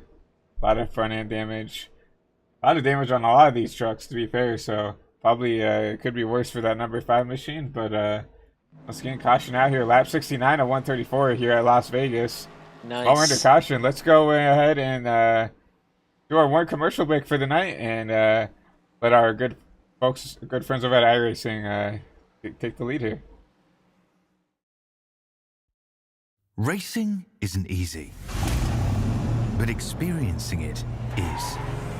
iRacing puts you in the driver's seat with the industry's leading sim racing game.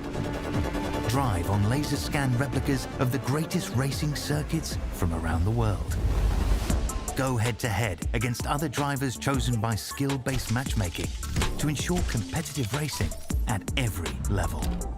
Compete across all your favorite series. In officially licensed cars, engineered to deliver the most accurate driving experience possible.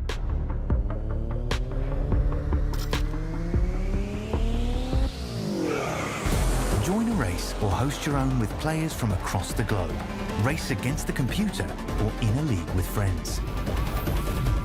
Feel the thrill behind the wheel. Visit iRacing.com.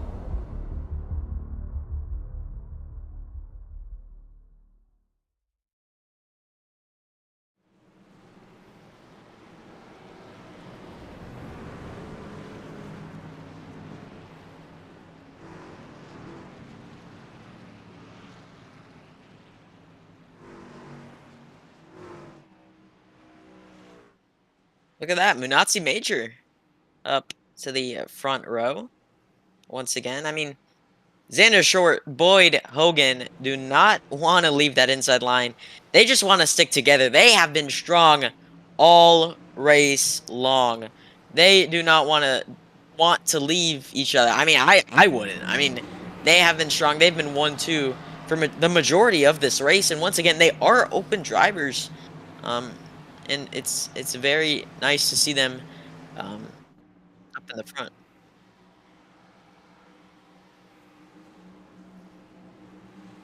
Working together.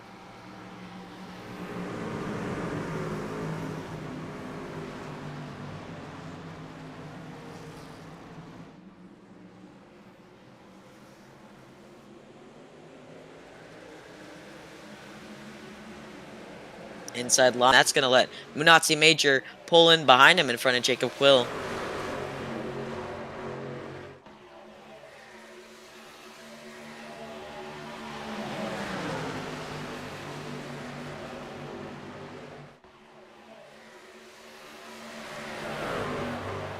As, yeah, Zander Short's still leading this race with Boyd Hoggan right behind him. Still too wide back there for the 5th position.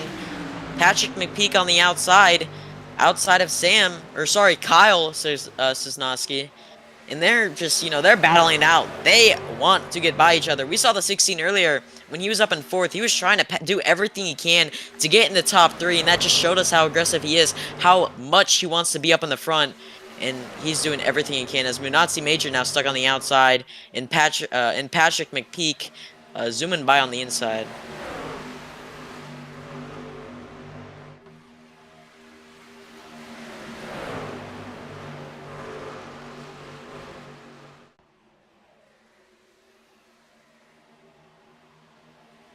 Ooh. Looking to the inside to Jacob Quill into turn 3 and 4, side by side for that 3rd position. That's going to let Boyd and Zander maybe pull away just a tiny bit, as they're going to be stuck side by side, beginning this lap and into turn 1 and 2.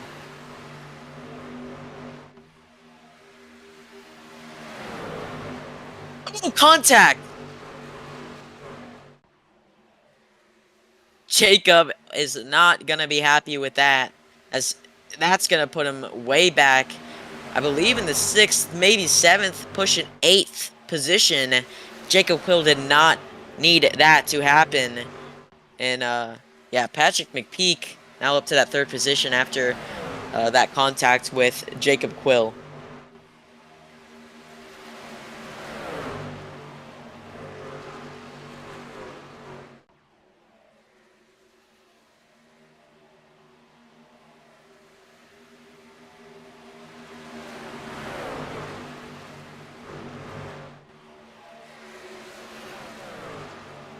Jacob Quill making a move to the inside of the 65 machine, and that's going to leave him on the outside, letting the 46 go to his inside. That's Jordan Slater.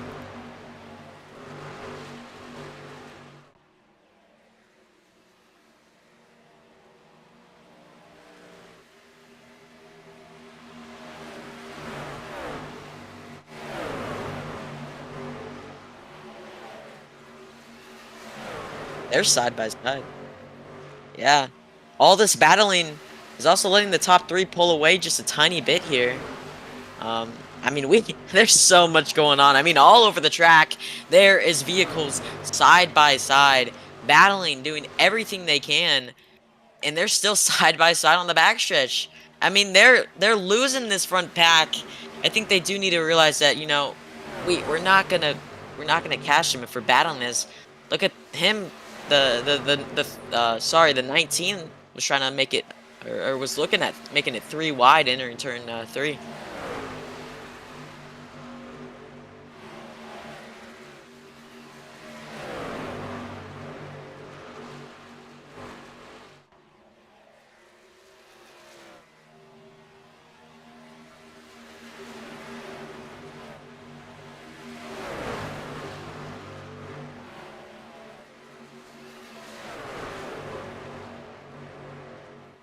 Jacob Quill moving up through the pack already, trying to get up to the front, but he just got split 3 wide by the 46 machine of Jordan Slater. Position more than Jacob, and he's showing it. He is battling Jacob as hard as he can, trying to get past him as they're still side by side in turn 4, exiting turn 4. Had a little bit of contact there in the middle of the corner.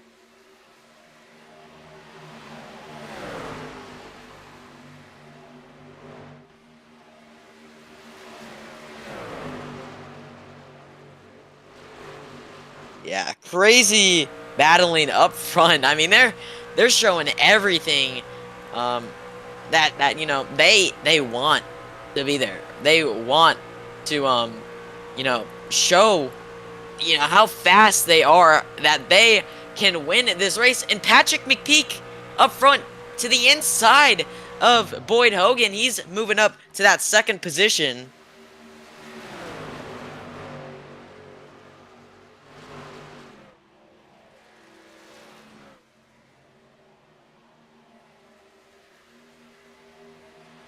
Look at that. He's going for the lead side by side for the lead in turn 3 and 4.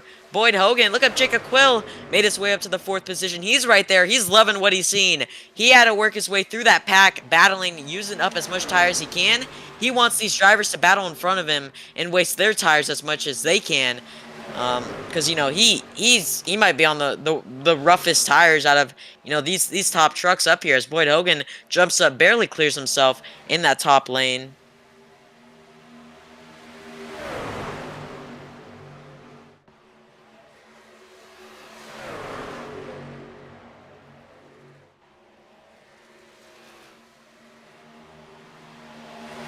Boyd Hoggan moving on the outside lane, trying to do everything he can. You see Zander Short even helping the 18 machine of Boyd Hoggan, trying to help him as much as he can, trying to help him clear Patrick McPeak. Patrick McPeak doesn't really have a lot of help. That's Jacob Quill behind him, but he's not really helping him a lot. I mean, Jacob Quill can't really do a lot in the position he's in. He has a truck on his outside.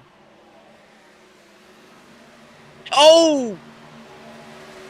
As we're still green currently, but man, he was showing a lot of speed. And that just ruined his run, as he's now falling back even more. He's letting that second pack go by. That just sucks for him.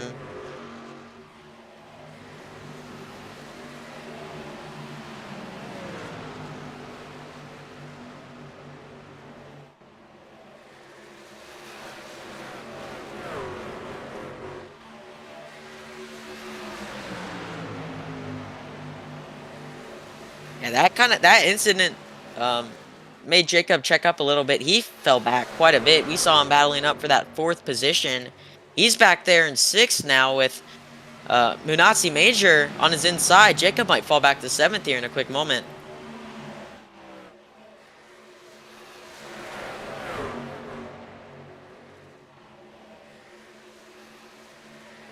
Yeah, Boyd Hoggan sees all this going on in his mirror. He sees Zander Short leading. He wants to protect everything he can. He does not want anyone to get by. This is our longest run we've seen this race, and I'm kind of excited to see how it's playing out, as we're now back side by side for this lead with our 2 most dominant drivers of this race. Zander Short kind of letting Boyd by a little bit. Boyd is flying. I mean, he is flying. He's going really fast. Zander Short, no help on the inside lane. That's going to allow the 16 to go by for that 2nd position. Kyle Sosnoski up to 2nd now, entering turn 1 and 2 with a lap car on the outside.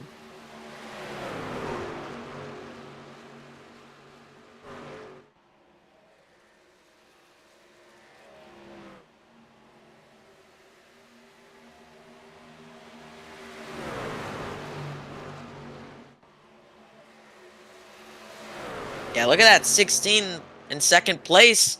He's pushing. He wants to get around Boyd. He wants to go out and lead some laps as he's looking to the outside for the lead. Kyle Sosnoski looking to the outside of Boyd Hoggan. Might be able to get it to work. He's still there on his quarter panel, coming to the exit of turn 2. They're still side by side.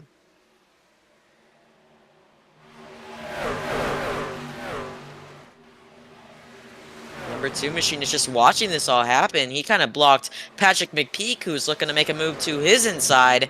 But look at that. Sosnoski now back to the lead as the 74 lap car spins in front of the leaders on the pit road as Bristol Green looks like he was trying to get out the way and just lost it. But leaders, no need to worry at the moment. But we have a new leader. Sosnoski in the number 16.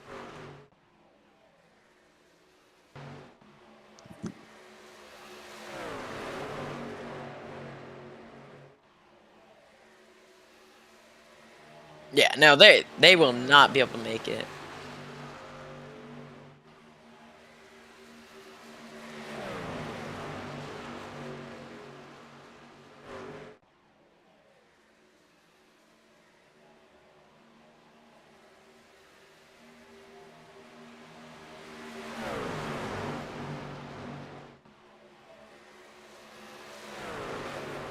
With the short pit, you know, you get to pull away quick and you just have to save your tires. But if there's a yellow, I mean, late in the race and it goes to green, white, checkered, I mean, that's kind of risky. I mean, you got to come and take fuel. Everyone else might, you know, you also got to take tires, but everyone else might take like 2. It's definitely interesting. We'll see strategy come into play, but front 2 trucks pulling away just a little bit here. Boyd Hoggan wants to get back around Kyle up front as he's looking to the inside, just was not able to do it entering turn 3.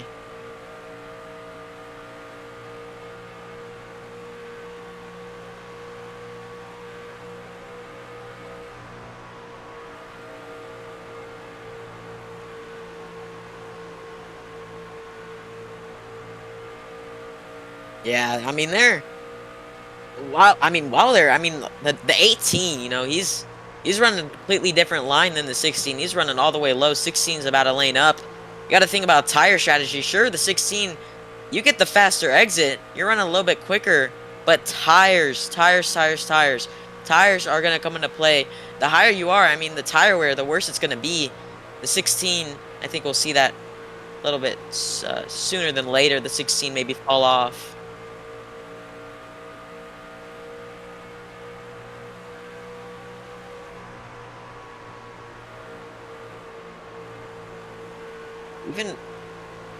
As we have a yellow flag. Yellow is out once again.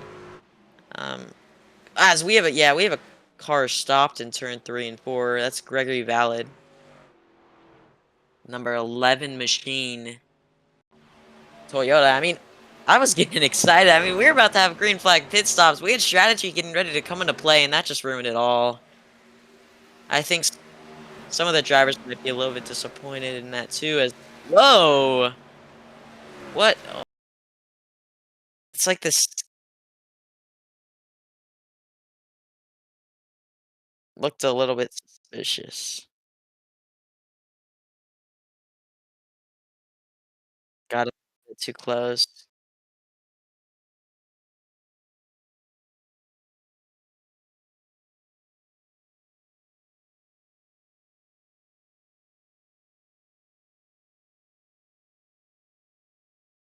I don't know if the 11, I mean, you see the cars coming, the 11, huge hit into the outside wall, but I don't think anyone else got into him.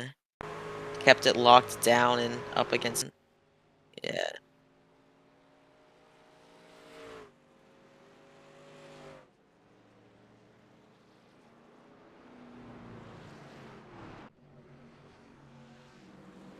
Yeah, there goes strategy for some of these drivers.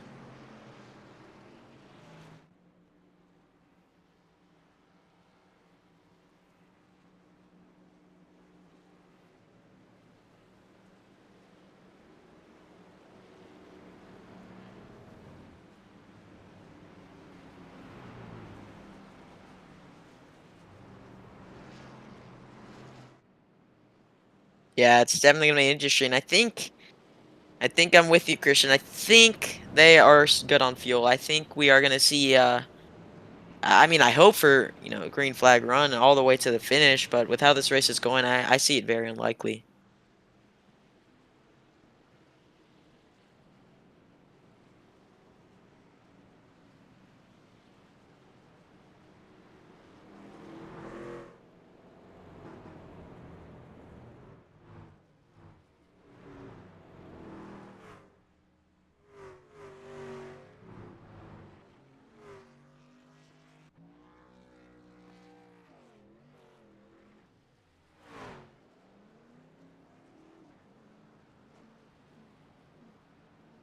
We'll see how that plays out.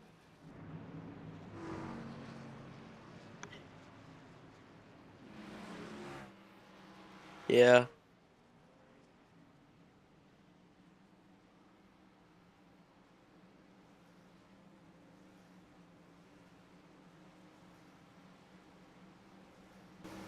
Yeah, I'm kind of wondering how this 16 machine is gonna start off on this restart. We haven't really seen him. I mean, we haven't seen him at all this entire race control or restart. So I'm excited to see how Boyd Hogan and the 2 machine, who's now fallen back in that 3rd position on the inside. I wonder how they're gonna react. But what people like to say, cautions breed cautions. So wouldn't be shocked if we get another yellow in these next couple laps. Everyone's stacked up together, but back green and Kyle, great start, just jumps off. And I mean, he's kind of all alone right now entering turn 1 and 2.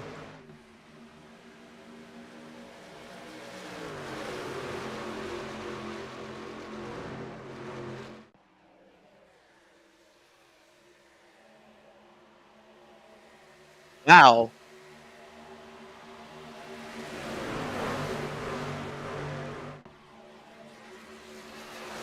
Ooh.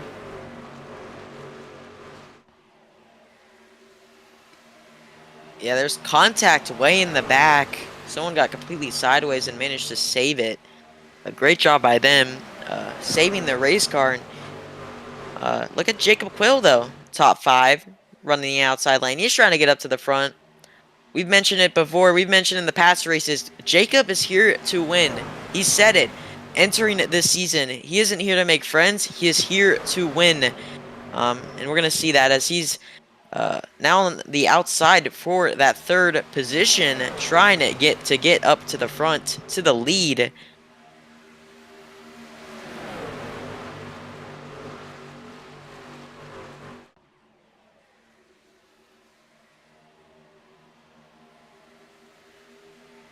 There it is. If I'm Jacob, I'm just sitting in line where I am, saving tires, keeping up with the trucks in front of me. As the 16 washes a little bit high, and that gives Boyd Hogan the chance to go to his inside. As Kyle Sosnoski is going to lose the lead. Boyd Hogan to the lead in 1 and 2. As the 16 now side by side for 2nd. That's going to give Jacob Quill possibly the 2nd position, which is what he needs. Ooh. Really close.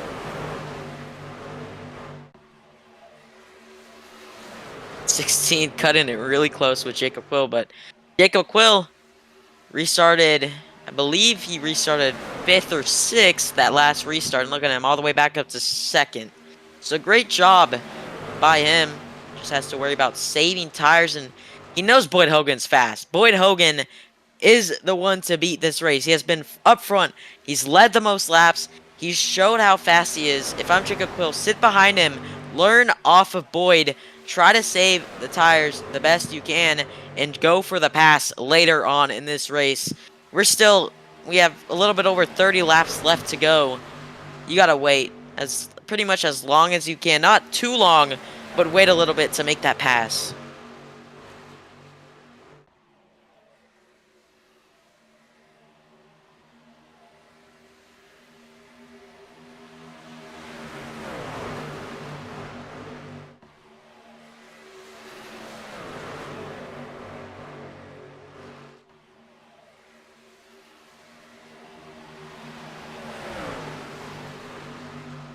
Yeah, look at that. I mean, we have racing everywhere, all throughout the track right now. Yeah, they're about, I mean, this front pack, I mean, there's a little bit of separation between the 30 machine and Dominic Lee in the 12th position, or sorry, 9th position. So we're seeing a little bit of a separation, kind of 2 separate packs, if you want to call it that. And this front pack is pretty much mostly single file besides that 8th position. They're battling it out.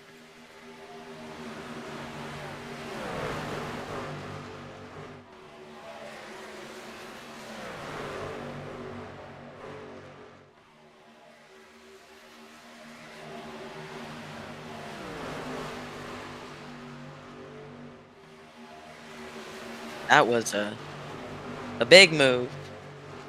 Big move by the 71. Jacob Quill, who's in second, he's getting pressured by the 16 to his inside for that second position. Toyota versus Toyota for P2.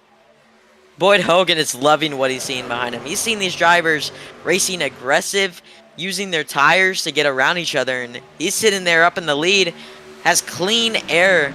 All these drivers have a little bit of dirty air. Their tires, you know, they have some stuff they have to work against, and Boyd Hoggan just can't get enough of that.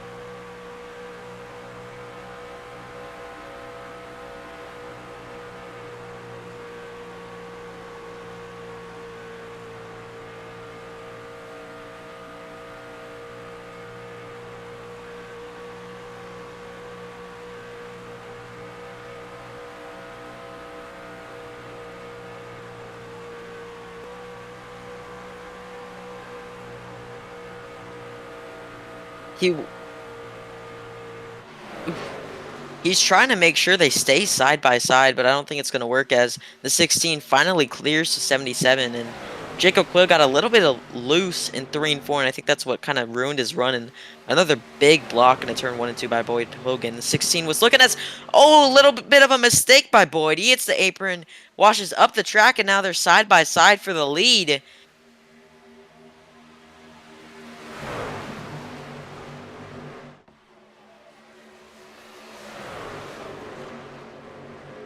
Look at that, 16 back up to the lead. Boyd Hoggan now, he's in the position that he didn't want to be in, but he was enjoying everyone behind him being in, and he's going to try to work his way back up to the front on the outside of the 16. I think Jacob Quill is going to work with the 18 machine. He knows Boyd Hoggan and how strong he has been this race. We have a wreck behind them. One car in the wall. We're staying green at the moment. He's trying to keep it straight in turn 3 and 4. He keeps it straight. That's Noah Nicholson.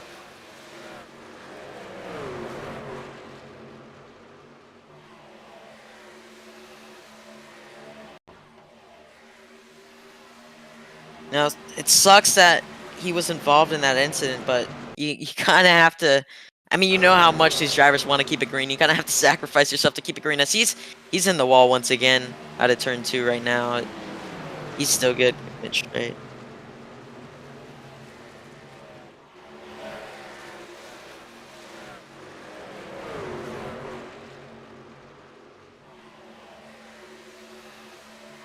Yeah, the 19 again. It's not the first time we've seen that tonight.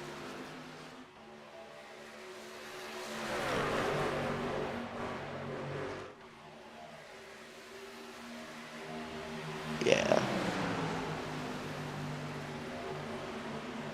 Single file back up front at the moment. Boyd Hoggan still our race leader, trying to block the 16 as the 16 is now on his outside right rear quarter panel. So they're going to be 2 wide entering turn 1. Jacob Quill and the 2 machine of Zander Short right behind them, just watching what's going on. We got quite a battle in front. Boyd Hoggan goes up to block, and the crossover by the 16 machine to the inside now. Side by side once again, entering turn 3 and 4. The 16 has the advantage. Boyd Hoggan lets off a little bit, gives it to the 16, doesn't want to race him too hard. He wants to preserve his tires as much as he can, so the 16 of Kyle Sosnoski back up to the lead here at Las Vegas with just a little bit over 20 laps to go.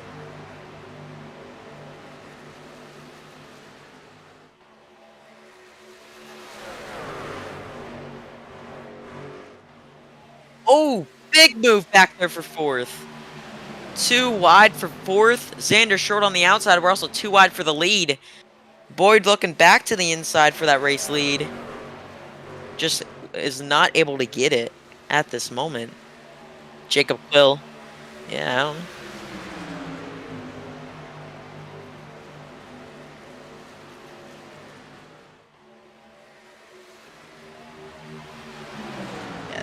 They've been side by side for 2 laps now. Jacob Quill has to love what he's seen in front of him.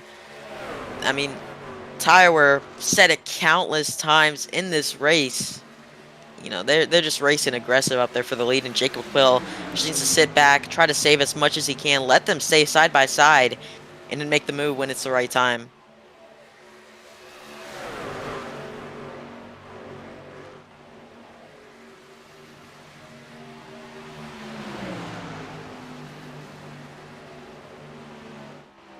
Yes, right there. Oh, gets loose. That's gonna let the 2 get a little bit of a run. I don't think he will be there to battle the 77, but two's catching up.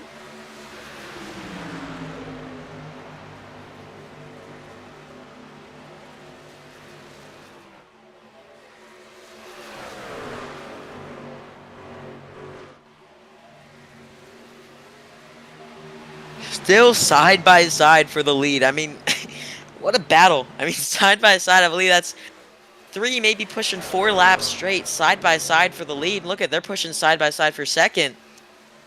Side by side, the front 2 rows.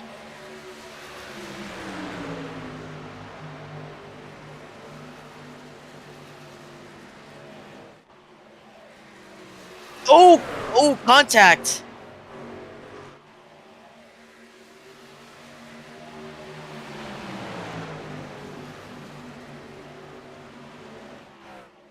Wow, as the 2 washes up a little bit, that's going to slow them down, let the front 2 pull away just a tiny bit as the 16 finally clear of the 18 machine of Boyd Hoggan, which, I mean, took the 16 about 5 laps to get clear of him. 16 pulling away just a little bit now.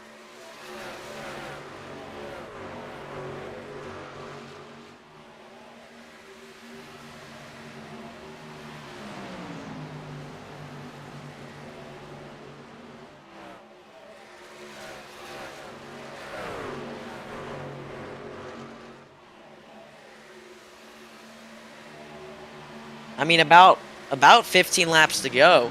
These drivers, this is when you push. Boyd knows that. Kyle knows that. Jacob Quill in third knows that.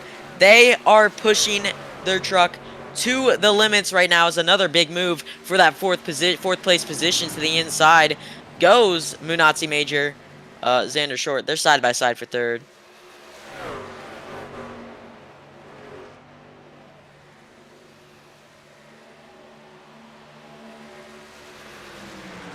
$15 laps to go. Got a battle for the lead here. Kyle Sosnoski and Boyd Hoggan, but don't count those back 3 trucks right behind them. That's Jacob Quill, Zander Short, and Munatzi Major. They're right there. They just need to catch back up because these front 2 trucks are pulling away just a little bit. Kyle Sosnoski, one thing I do want to mention, he's been able to keep that truck under control on like that second lane. I mean, all those other drivers that were running the second lane, they're falling back. Kyle has done a great job, and we have a yellow flag with under 15 laps to go.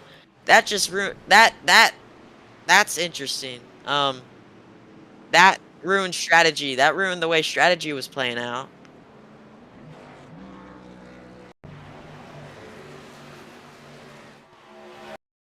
Oh, and yeah, we're gonna this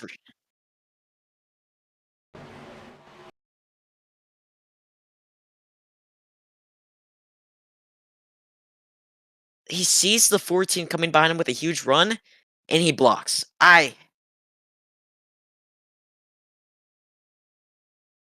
don't know. It's air.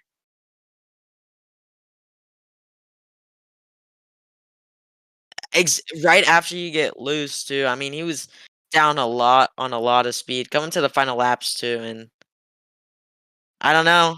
That's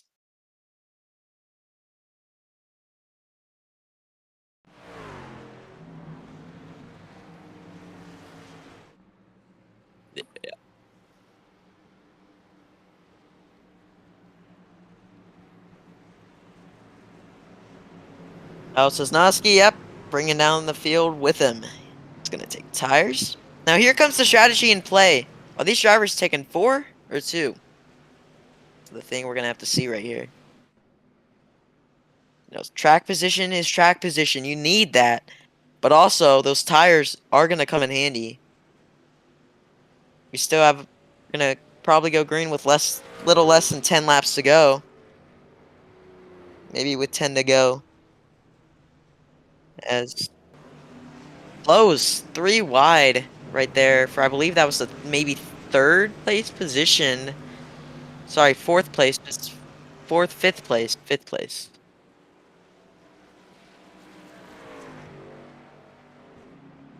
Yeah, that was. I mean, they were 3 wide. They were pushing, but hopefully none of them got a speeding penalty. We saw them, kind of gas it up to get in front of each other.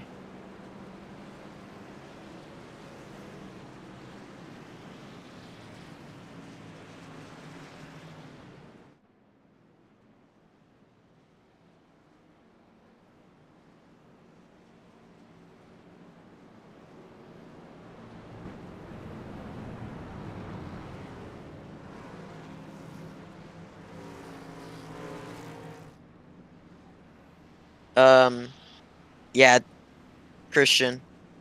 There's sound issues, by the way. Yeah, I don't think they can hear us.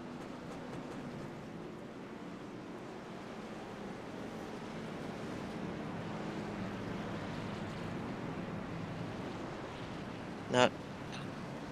And we're back here. Sorry about that. Some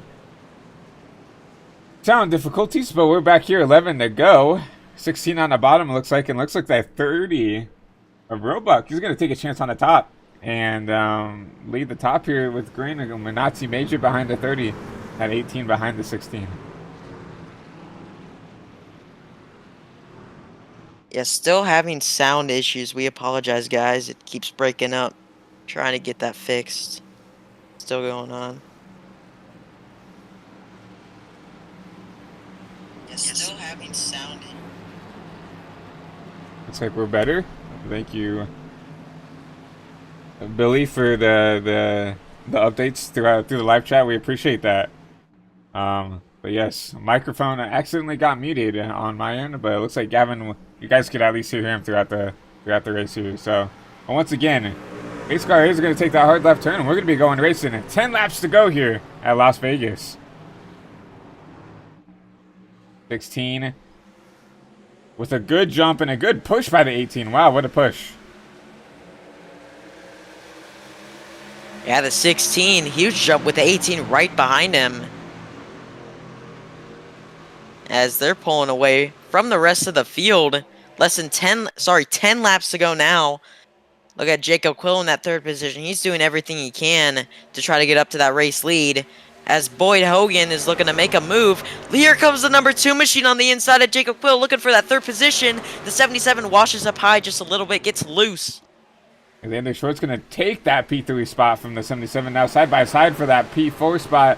65 versus 77. Now you're going to see the 2 try to make a move. No, just tries to arc the corner. And now you have those 2 teammates lined up, second and third. And you see them already go to the top, trying to take advantage of that 16 machine.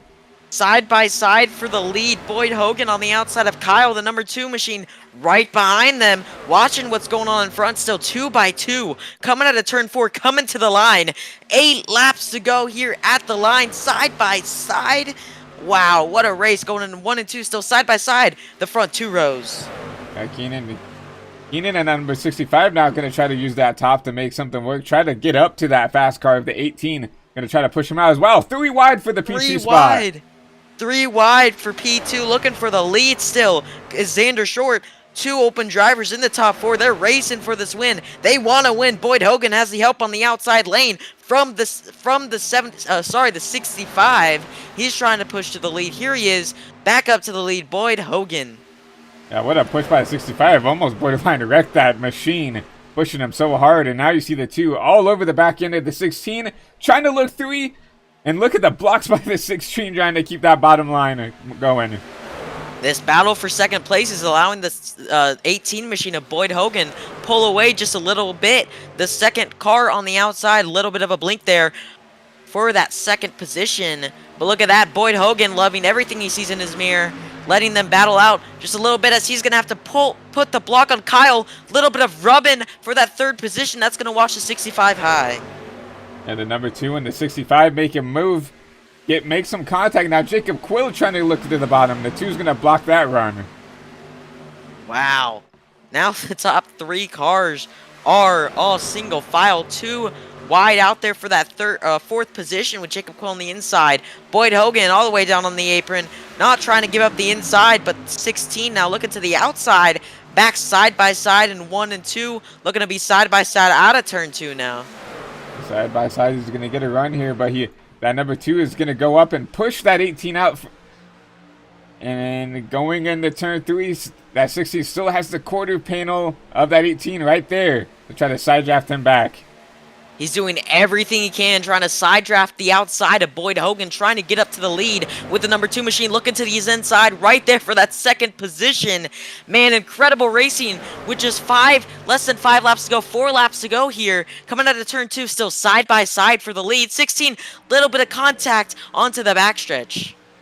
16 is going to have the nose out in front here going into 3 and 4 side by side. And now here comes Jacob Quill, going to help this 16 up on the top. Side by side, the first 3 rows looking for.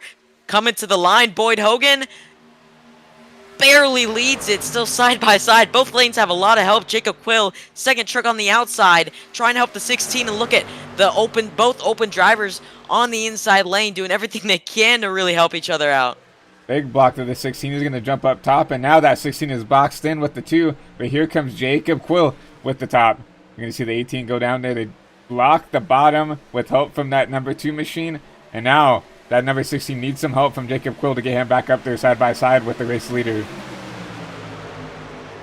Boyd Hoggan has about a lane in front. We only have 2 laps to go. He's back blocking the inside lane.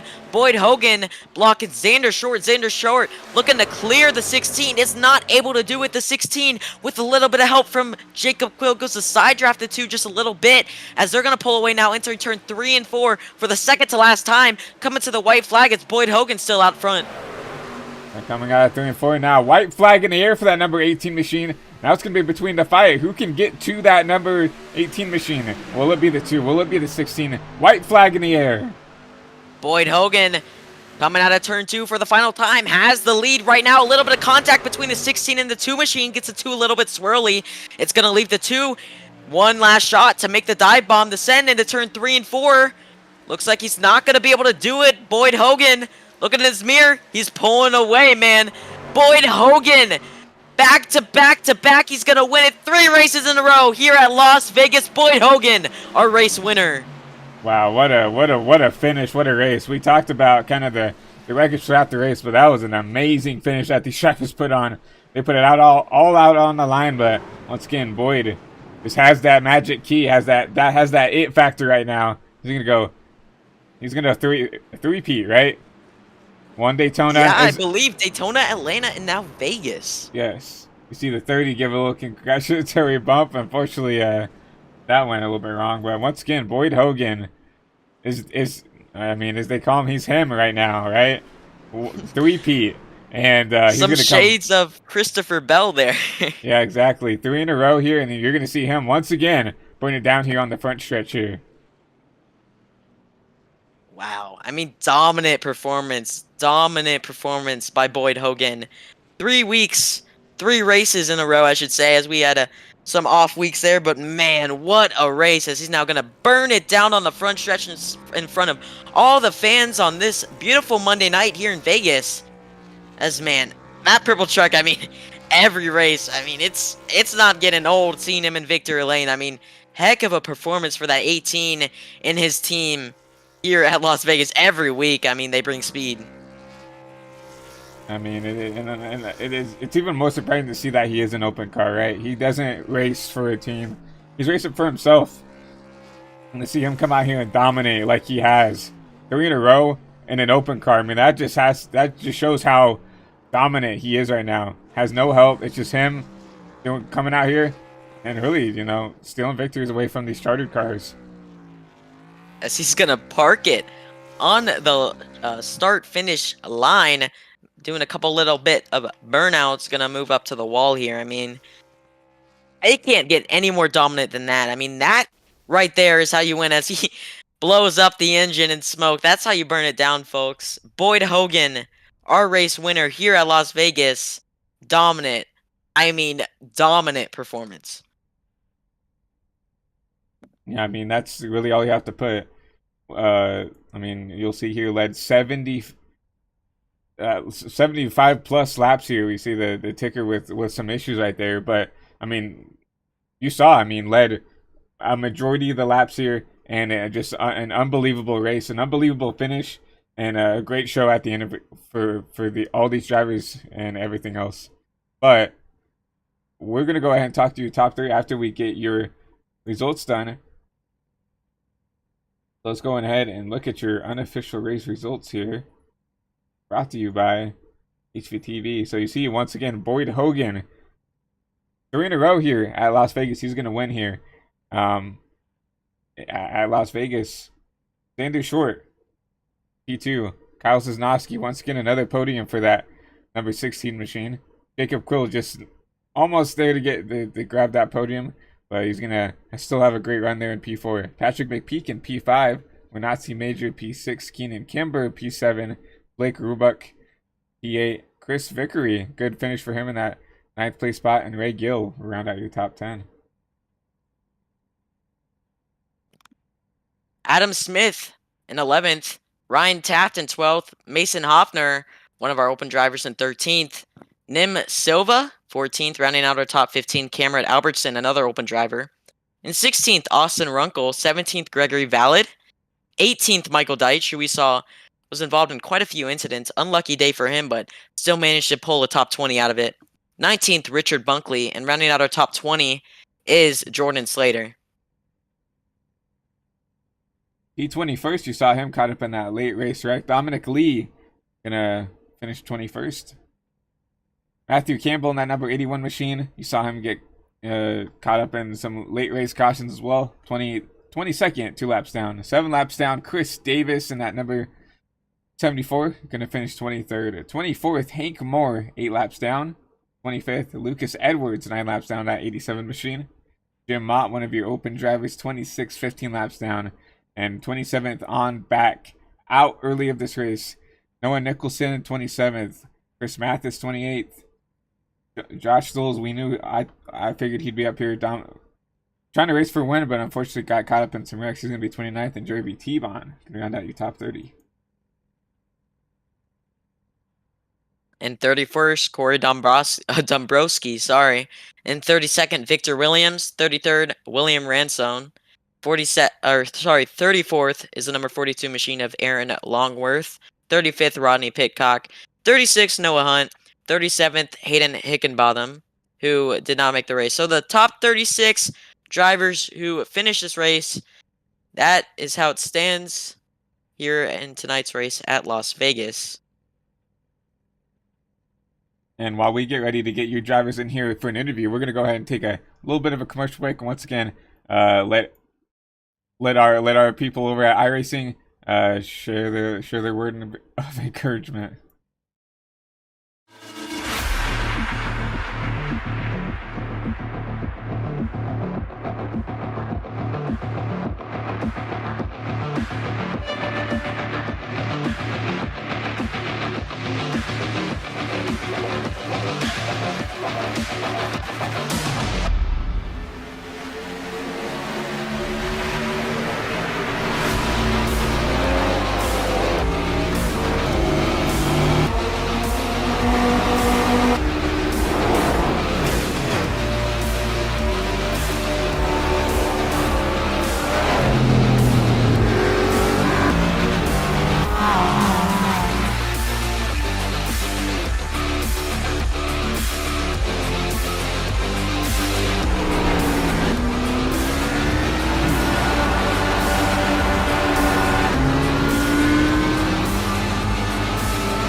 Back here for the finish of the Victoria's Voice Foundation 200 here at Las Vegas Motor Speedway. Just saw an exciting finish between, basically your top 5, Gavin, with McPeak, Jacob Quill, Kyle Sosnoski, Zander Short, and Boyd Hoggan obviously picking up that win.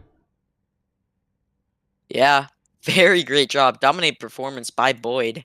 We are going to get into our interviews interviews with our podium finishers, starting off with our third place finisher, Kyle Sosnoski, the number 16 machine, who had a great race and a great finish. Hey Kyle, it's Christian and Gavin up here in the HVTV booth. You got a copy? Hey, what's up? How are you guys? Pretty entertaining after that finish you guys put us on, but you know we noticed a little bit of a chaotic kind of first 3 quarters of the race with a lot of carnage and a lot of wrecking. But towards the end there, we saw really good finish, really hard racing towards the end there. But just walk us through your race and walk us through that finish.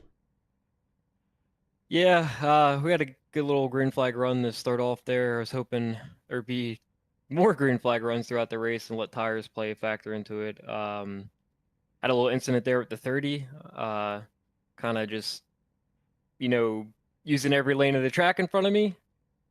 And unfortunately, he got tight coming off of 4, and I let off the throttle, but it was too late and clipped him there.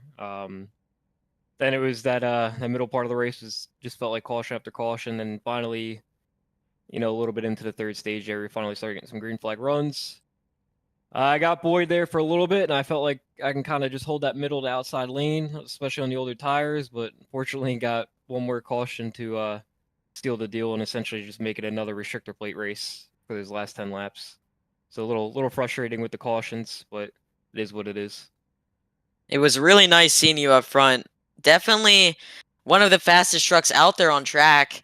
And man, it was entertaining seeing you, Zander, and Boyd battle it out there those past couple laps, and past last 60, 70 laps even you were up there. So it was a great job by you. You were up front the entire race and dominant performance, and I'm excited to see what you can do the rest of the season.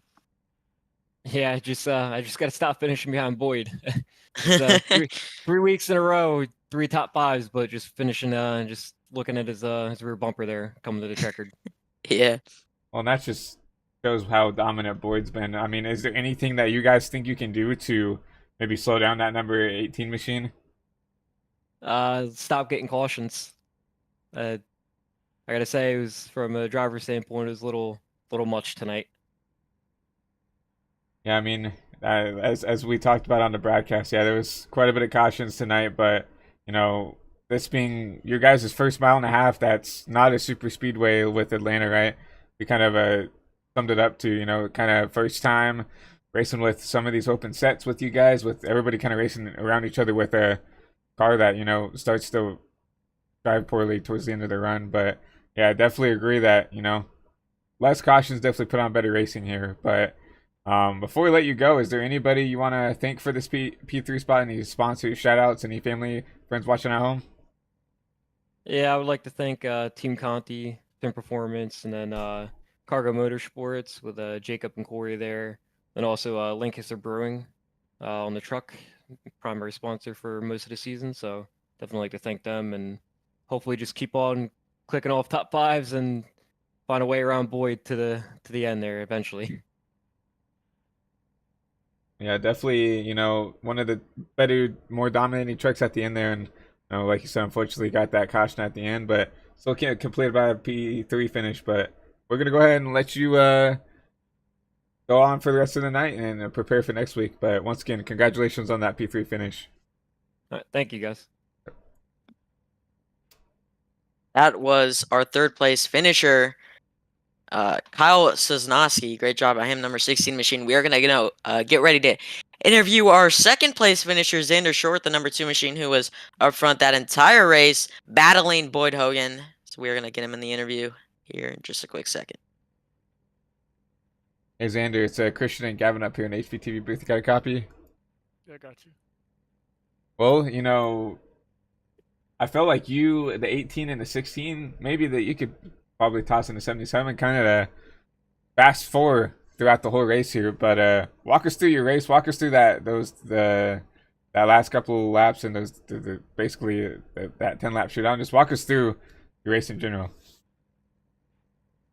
Just didn't really get the quality lap that I wanted, so started, I think, 12th or something like that, and just kind of methodically had to work up a little bit. It's not the easiest trying to pass when so aero dependent, but we got up there to the top 4, top 5, and just sat there for a while and ran laps what we could if we wasn't under caution anyway. But no, it was fun. We really got together there at the end, and me and Boyd started pushing, and I don't know, he came out on top, and I couldn't really go anywhere with Kyle on my door and a Nazi pushing me and just on my door as well, and all of us fighting. But no, that little 10 lap green run that we had there at the end was pretty fun. There was nothing really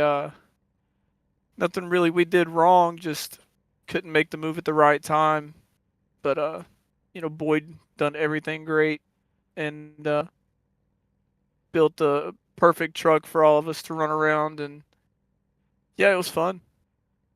It was, well, it was really fun and awesome watching you and Boyd and everyone battled out there. You were up front the entire race, and it was definitely cool seeing, you and Boyd were lined up every restart working together, and that was really cool to see.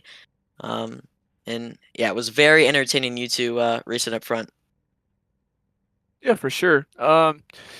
We've done that ever since the start of the season. Just started out at Daytona in the duels, and just it seems like every track that we get to, we either find each other or I find him mostly. But no, he's always one of the big dogs, running up top 2, top 3, basically every single race, and it's always fun getting up there and mixing it up with him and Dallas and all these other fast guys. So really appreciate running as good as I can with them, and having the teammate that I do in Boyd it's awesome.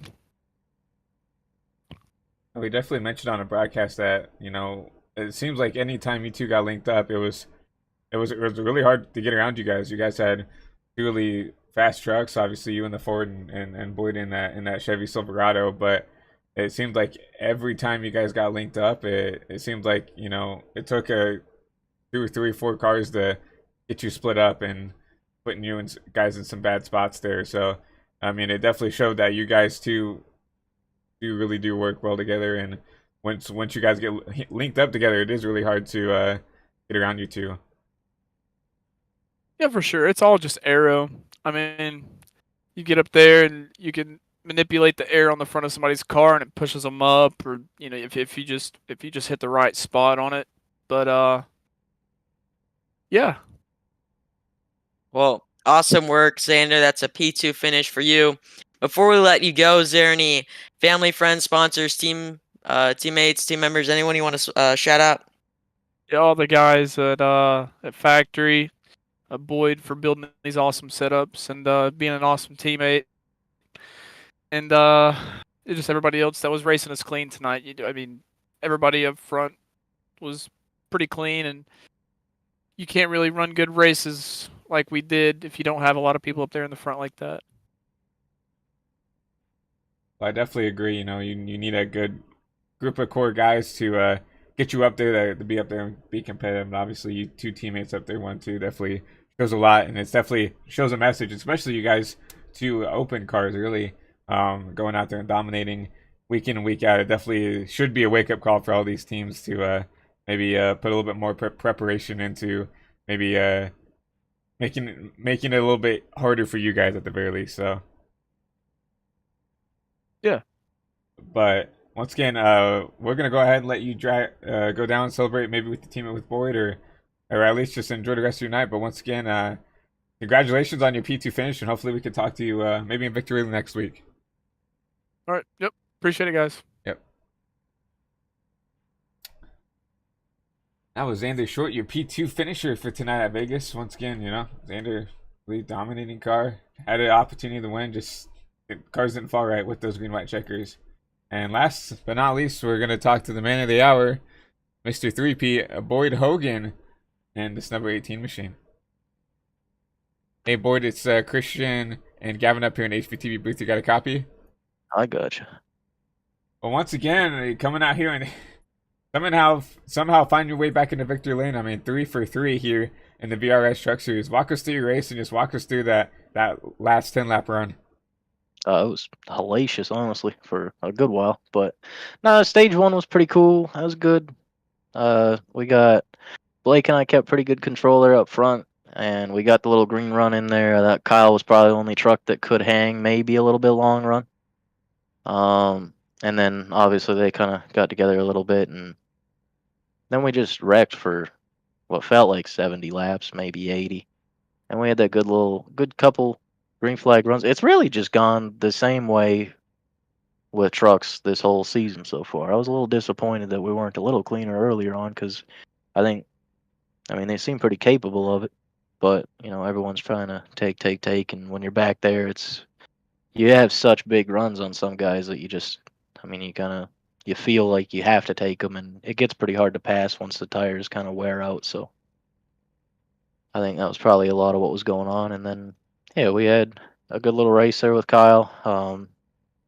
I don't think any of us up front really took any tires from the stage 2 yellow, or to begin stage 2.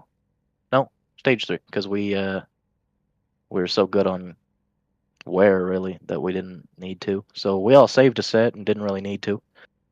And then yeah, we had the restart. Kyle and I swapped the lead a couple times. It's really just kind of like playing Tetris the whole time that you're at all these tracks, Daytona, Atlanta, Vegas. Like, just get yourself to the lead, or at least in some form of control, and kind of keep yourself there. And luckily we were able to do that tonight.